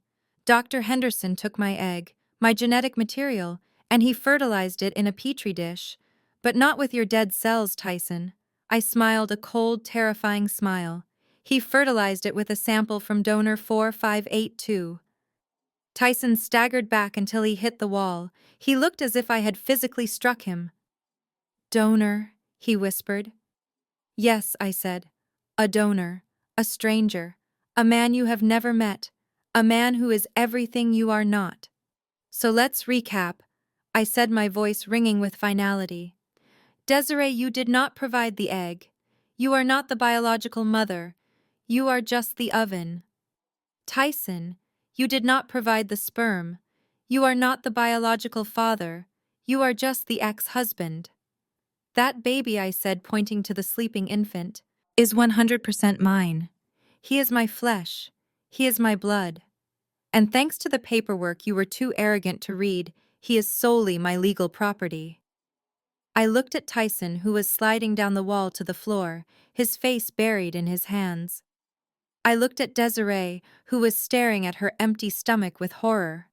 You wanted a baby so badly that you stole my husband and my house to get it, I said. Well, congratulations, you delivered him safely. My son is here, and now that your job is done, you are both fired. I stood next to the bassinet, my hand resting protectively on the plastic rim. The baby was sleeping now, oblivious to the fact that his very existence had just dismantled the egos of the two people who claimed to love him most. Tyson was staring at the television screen, his eyes wide and vacant, unable to look away from the profile of the man who had actually fathered this child. I tapped the screen again, zooming in on the donor metrics. Let's look at the stats, Tyson, I said, my voice cutting through the silence like a knife through silk. Since you love comparing yourself to other men, let's see how you measure up. I pointed to the height field. 6'5", I read aloud. A former collegiate linebacker turned aerospace engineer. He graduated summa cum laude from MIT. He speaks 3 languages fluently. His medical history is flawless. No history of cancer, no history of heart disease, and certainly no history of adult mumps or sterility. Tyson looked down at his own body. He was fit, yes. He spent hours in the gym sculpting his muscles to look like a superhero. But it was all vanity. It was all surface. The man on the screen was the real deal. A natural athlete with a genius-level IQ. I looked at Tyson with a cold, pitying smile. He is a literal rocket scientist, Tyson. He builds the engines that take humanity to the stars. You sell protein powder on Instagram and live off your wife's allowance. Tyson flinched. The comparison was burning him alive. He had spent his whole life trying to be the alpha male. He had cheated on me because he felt small next to my success. He wanted a woman like Desiree who would look up to him, but now he was staring at the face of a man who was superior to him in every conceivable metric. And the best part, I continued twisting the knife. He has no legal claim to this child. He donated his genetic perfection and walked away. He did his job. Unlike you. Tyson sank into a chair, putting his head in his hands. He looked defeated. He looked small. But Desiree was not done. She was still clinging to a shred of hope. She sat up in the bed, wiping the mascara from her tear-stained cheeks. Her eyes darted back and forth between me and the baby. Okay, she stammered, her voice shaking. Okay, fine. So the sperm is from a donor. Tyson is not the dad. That is a shock. But Gabby, that doesn't change everything. She pointed a trembling finger at herself. I am still the mother, she insisted, her voice gaining a little strength. Even if you used a donor, the doctor put the egg in me. I carried him. I felt him kick. It is my egg, Gabby. It has to be. You said my numbers were low, but you never said they were 0. I looked at my sister. The delusion ran deep. She needed to believe this was her baby, because without this baby, she was just a homewrecker with no job and no future. She needed that biological tether to secure her place in the family, and more importantly, her access to the family fortune. Desiree. I sighed, walking over to the side of the bed. I really did not want to embarrass you in front of the nurses, but you are leaving me no choice. I reached for the black binder again. I flipped past the semen analysis and stopped at the section labeled oocyte retrieval an embryology report. Do you remember the day of your retrieval procedure? I asked softly. Desiree nodded. Yes. It was awful. I was bloated. I was in pain. I remember I said. I also remember finding a pack of menthol cigarettes in your purse in the recovery room. I remember the smell of cheap white wine on your breath when I drove you home. I held up the report. Desiree, your follicle count was 7. That is low for your age, but not impossible. However, when Dr. Henderson went in to retrieve them, he found something very disturbing. I leaned in closer. Your eggs were dark, Desiree. They were granular. The zona pellucida, the shell around the egg, was hard and thick. In layman's terms, your eggs were cooked. They were toxic. Years of smoking, drinking, and poor nutrition had destroyed your fertility, just as effectively as the mumps destroyed Tyson's. Desiree's mouth fell open. No, she whispered. That is not true. It is in the report, I said, tapping the page. Out of 7 eggs, 0 fertilized. 0. They all disintegrated within 24 hours. They were garbage. I let that word hang in the air. Garbage. It was harsh. It was cruel. But it was the truth. So Dr. Henderson called me, I continued. He told me the cycle had failed. He told me we had no embryos. Desiree looked confused. But we did the transfer. I saw the picture of the embryo. Yes, I said. You saw an embryo, but you didn't ask whose it was. I stood up straight, smoothing my blazer. Fortunately for this family, one of us takes care of our body. One of us does not smoke. One of us takes vitamins. And one of us had the foresight to freeze her eggs 5 years ago, just in case. I pointed to myself. We thawed a batch of my eggs, Desiree. My eggs. The ones I froze when I was 29, and at the peak of my health. We fertilized my egg with the donor sperm. And that is the embryo Dr. Henderson transferred into your uterus. The color drained from Desiree's face so completely, she looked like a corpse. She looked down at her stomach at the stretch marks at the empty space where the baby had been just an hour ago. You mean, she choked out. I mean, you were just the packaging, Desiree, I said coldly. You were the shipping container. You were the Uber driver. You picked up my package and delivered it to the destination. But just because the Amazon driver drops off a box, it doesn't mean he owns what is inside. I walked back to the bassinet and looked down at my son. My beautiful, healthy, genetically superior son. So, let's do the math. I said, my voice ringing with finality. Tyson contribution is 0%. Desiree contribution is 0%. Gabrielle contribution is 100% of the maternal DNA, plus the legal ownership of the donor material. I turned back to face them. They looked like statues. Broken, crumbling statues. You tried to steal my life, I said. You tried to replace me. You thought that by making a baby, you could push me out. But all you did was give me the one thing I couldn't give myself. You gave me a son without forcing me to ruin my figure or take time off work. I smiled at Desiree. Honestly, I should thank you, sis. You were a fantastic incubator. The baby is a healthy weight. You ate well enough, I suppose, on my dime, but your contract is expired. The delivery is complete. Desiree started to cry, a low, keening sound of absolute despair.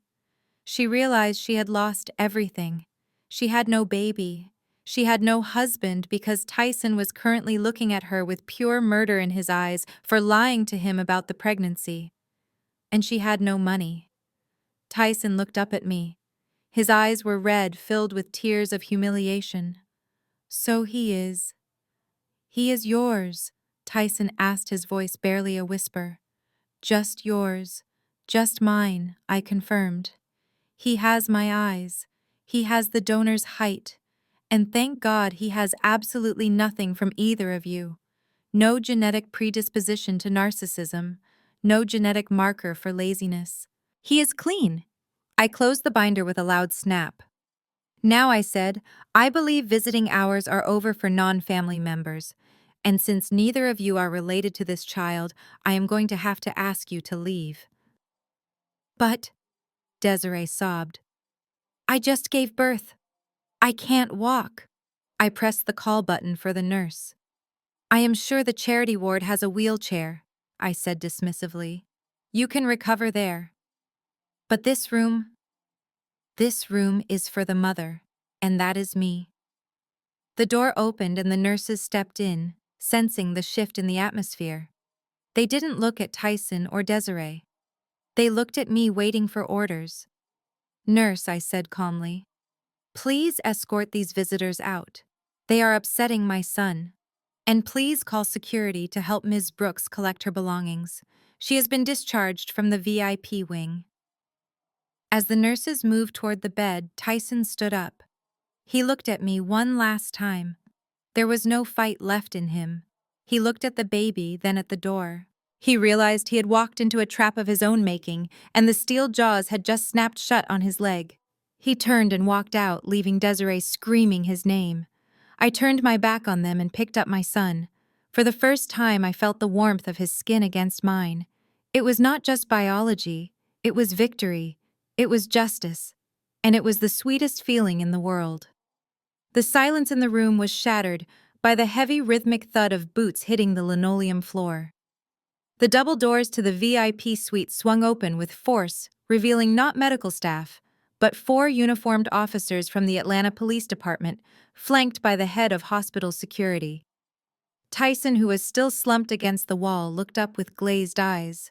For a moment, he looked like a lost child expecting his mother to come save him. But Lucille was too busy trembling in the corner to save anyone. Officer Jenkins, a man whose presence filled the doorway, stepped forward.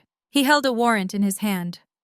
Tyson Brooks, he announced, his voice booming in the confined space. Please stand up and place your hands behind your back. Tyson blinked, his brain struggling to process the rapid shift from celebrating fatherhood to facing incarceration. What? He stammered, struggling to his feet. You cannot arrest me. I am in the hospital. My wife just had a baby. Actually, I corrected from across the room, my voice cool and detached. Your ex-wife just took possession of her property, and the woman in the bed is merely a breached contract. Officer Jenkins ignored Tyson's protests. You are under arrest for 18 counts of wire fraud, identity theft, and grand larceny. We have evidence suggesting you have misappropriated over $2 million in assets, in addition to the $50,000 you attempted to charge to a stolen credit card this week. Tyson's face turned an ashen gray. But that was family money. My wife is rich. She gave it to me. I stepped forward, looking him dead in the eye. I gave you access, Tyson. I never gave you ownership. And when you decided to use my money to fund your affair and buy diamonds for your mistress, you crossed the line from husband to embezzler. The officer spun Tyson around. The metallic click of the handcuffs ratcheting shut was the loudest sound in the room. It was the sound of a kingdom falling.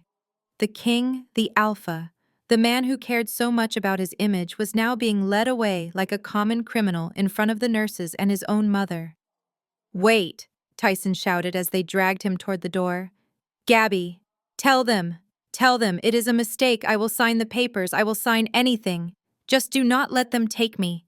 I did not even blink. Goodbye, Tyson. I hope the prison gym has good equipment. You are going to have a lot of free time to work on those glutes. As Tyson was hauled out screaming obscenities, the attention shifted to the bed. Desiree was clutching the sheets, looking small and terrified. She thought she was safe. She thought her physical condition gave her immunity. Marcus, my attorney stepped forward. He did not have handcuffs, but he held something far more damaging to Desiree's future. A lawsuit, Desiree Brooks, Marcus said, placing a thick envelope on her bedside table. You are being served with a civil suit for breach of contract, gross negligence, and endangerment of a fetus. Desiree's eyes widened. Breach of contract. I delivered the baby. I did my job. You delivered the baby?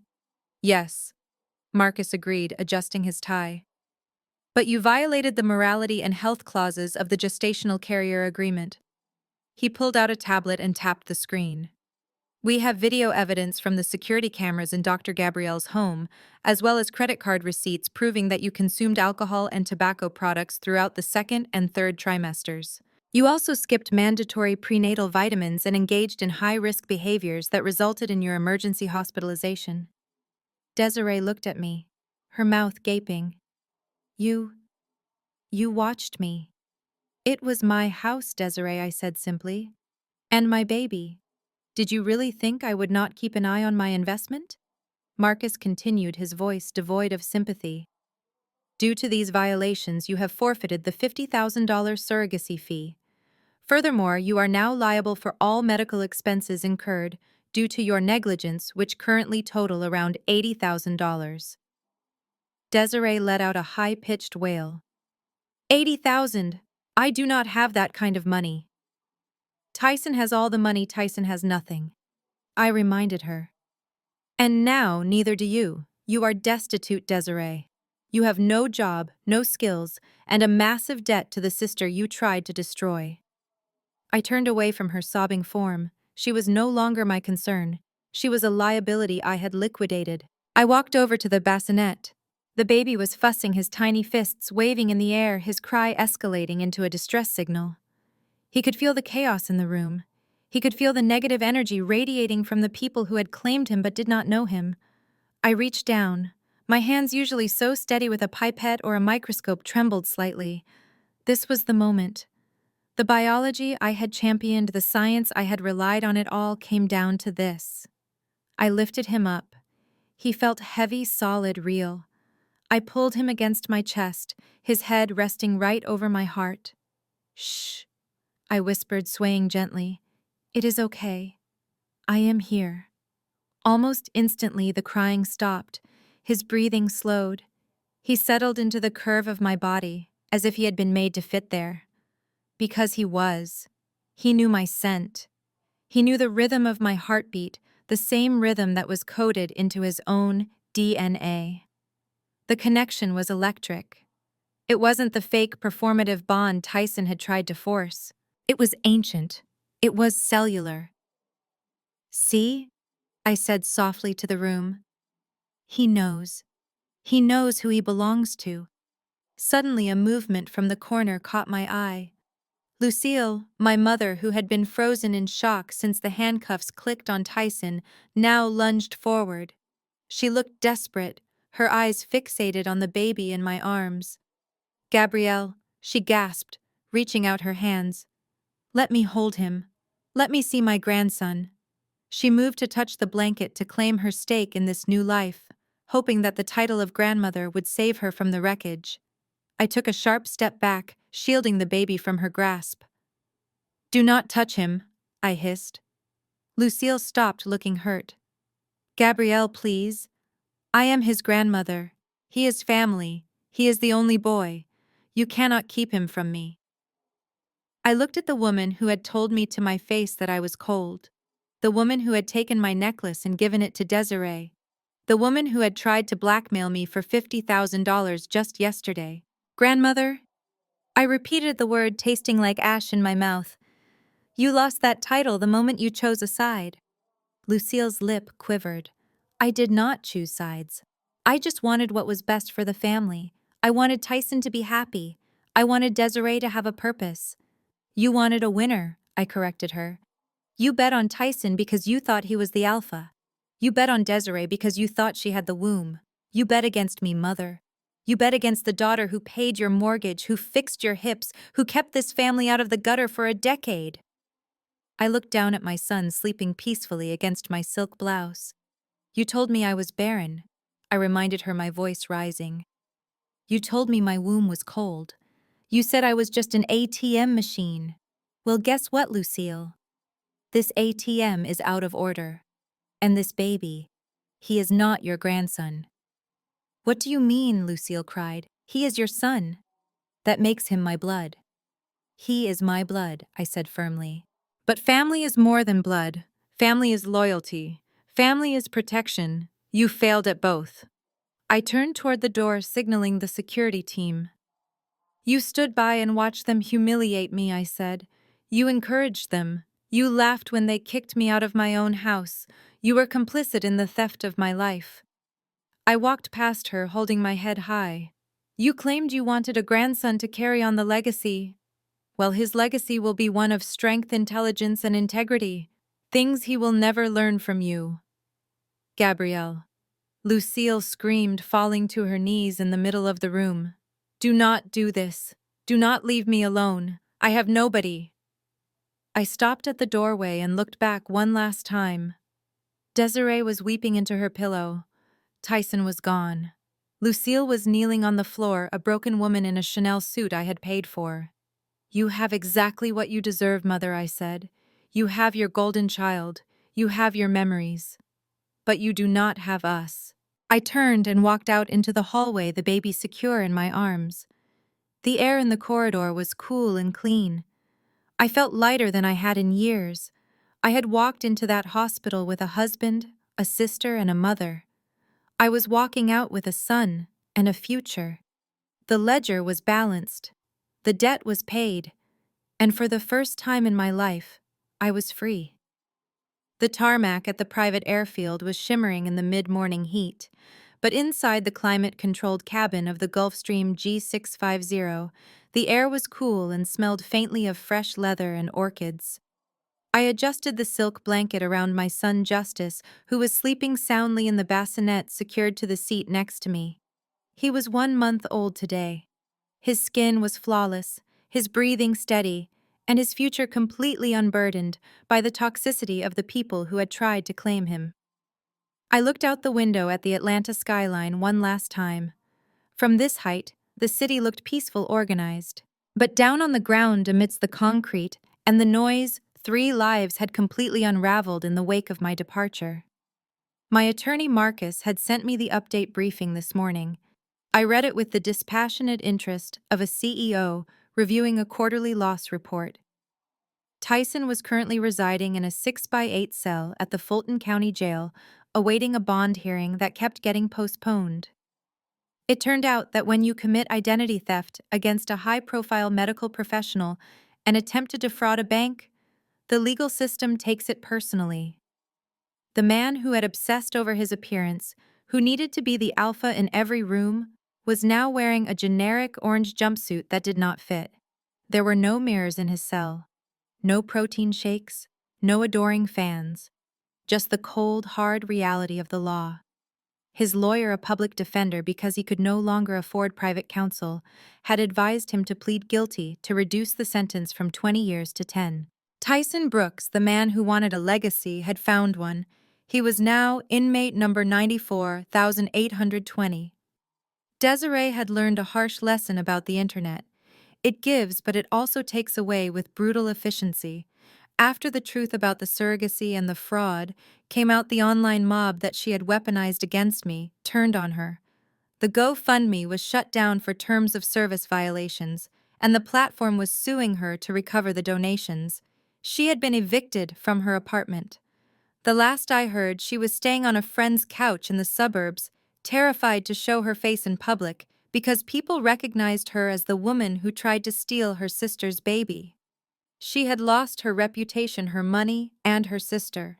She was exactly where she started, only this time she had no one to bail her out. And then there was Lucille. My mother, the woman who valued status above all else. The for sale sign was planted in the front yard of the house I had paid off for her years ago. She had to sell it to cover the legal fees for Tyson and the debts she had secretly accrued trying to maintain her lifestyle without my allowance. She was moving into a small 1-bedroom apartment on the outskirts of the city. She called me once a week ago. I did not answer. I listened to the voicemail later. She was crying, asking if she could see Justice, asking if we could start over. I deleted the message. There are no do-overs for betrayal. I turned my attention back to the cabin as Greg walked in. He looked different. He wasn't the quiet, beaten-down man standing in the corner of the hospital room anymore. He was wearing a tailored suit, carrying a tablet, and walking with the confidence of a man who had finally found his backbone. "We are all set for takeoff, Dr. G," Greg said, smiling as he sat in the seat across from me. The pilot says it is clear skies all the way to Paris. I have already set up the meetings with the European Medical Board. They are very excited about your research. Thank you, Greg, I said. And thank you for handling the transition. I had hired Greg as my new chief legal officer. He had divorced my older sister Lucille's other daughter 3 days after the birth. He told me he couldn't stay in a family that treated people like commodities. He was the only one who had shown integrity, and integrity was the only currency I accepted now. He looked at the baby. He looks like he is growing fast. He is, I said, stroking Justice's cheek. He is strong. Greg hesitated for a moment. Do you ever miss them? The family. I looked out the window as the engines began to whine, increasing in pitch. I thought about the question. Did I miss the noise? Did I miss the constant demands for money? Did I miss the feeling of being used? No, I said honestly. I do not miss the people. I mourn the idea of them. I mourn the mother I wished I had, and the husband I thought I knew. But you cannot miss a tumor once it is cut out, Greg. You just feel relief. The plane began to taxi. I felt the gentle push of momentum. We were leaving. I was taking my son to a place where his last name would command respect, not ridicule. I was taking him to a world where love was an action, not a transaction. As the wheels lifted off the runway, the ground fell away. The heavy gravity of Atlanta, the weight of the lies and the manipulations simply vanished. We were airborne. I looked at Justice. He opened his eyes, blinking in the sunlight streaming through the window. He had my eyes, clear, sharp, and full of life. He would never know Tyson. He would never know the toxicity of that house. He would know art and science and travel. He would know that his mother fought for him not with screams and drama, but with intelligence and law. I raised a glass of sparkling water to Greg. To new beginnings, I said.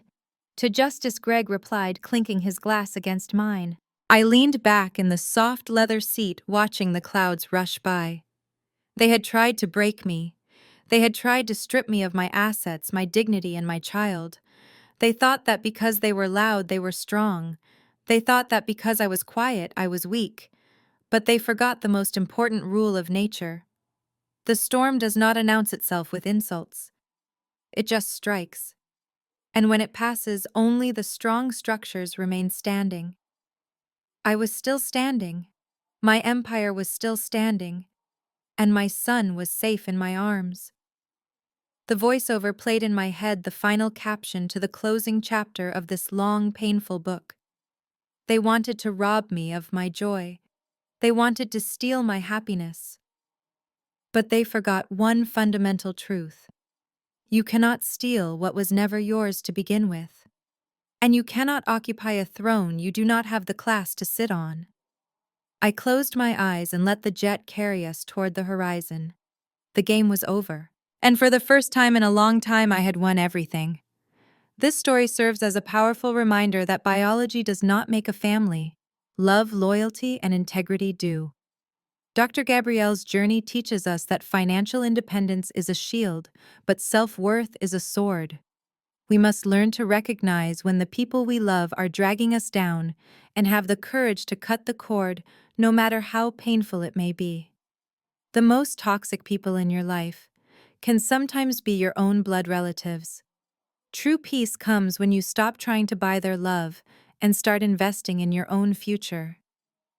If you have ever had to cut off a toxic family member to save your own peace, let me know in the comments below. It is a hard road, but you are not alone. If this story of justice and vindication resonated with you, please hit the like button and subscribe to the channel. Share this video with someone who needs to be reminded that their value is not determined by how much they give to others. Thank you for watching, and remember, the best revenge is living a life so successful that they can only watch from a distance. Stay strong.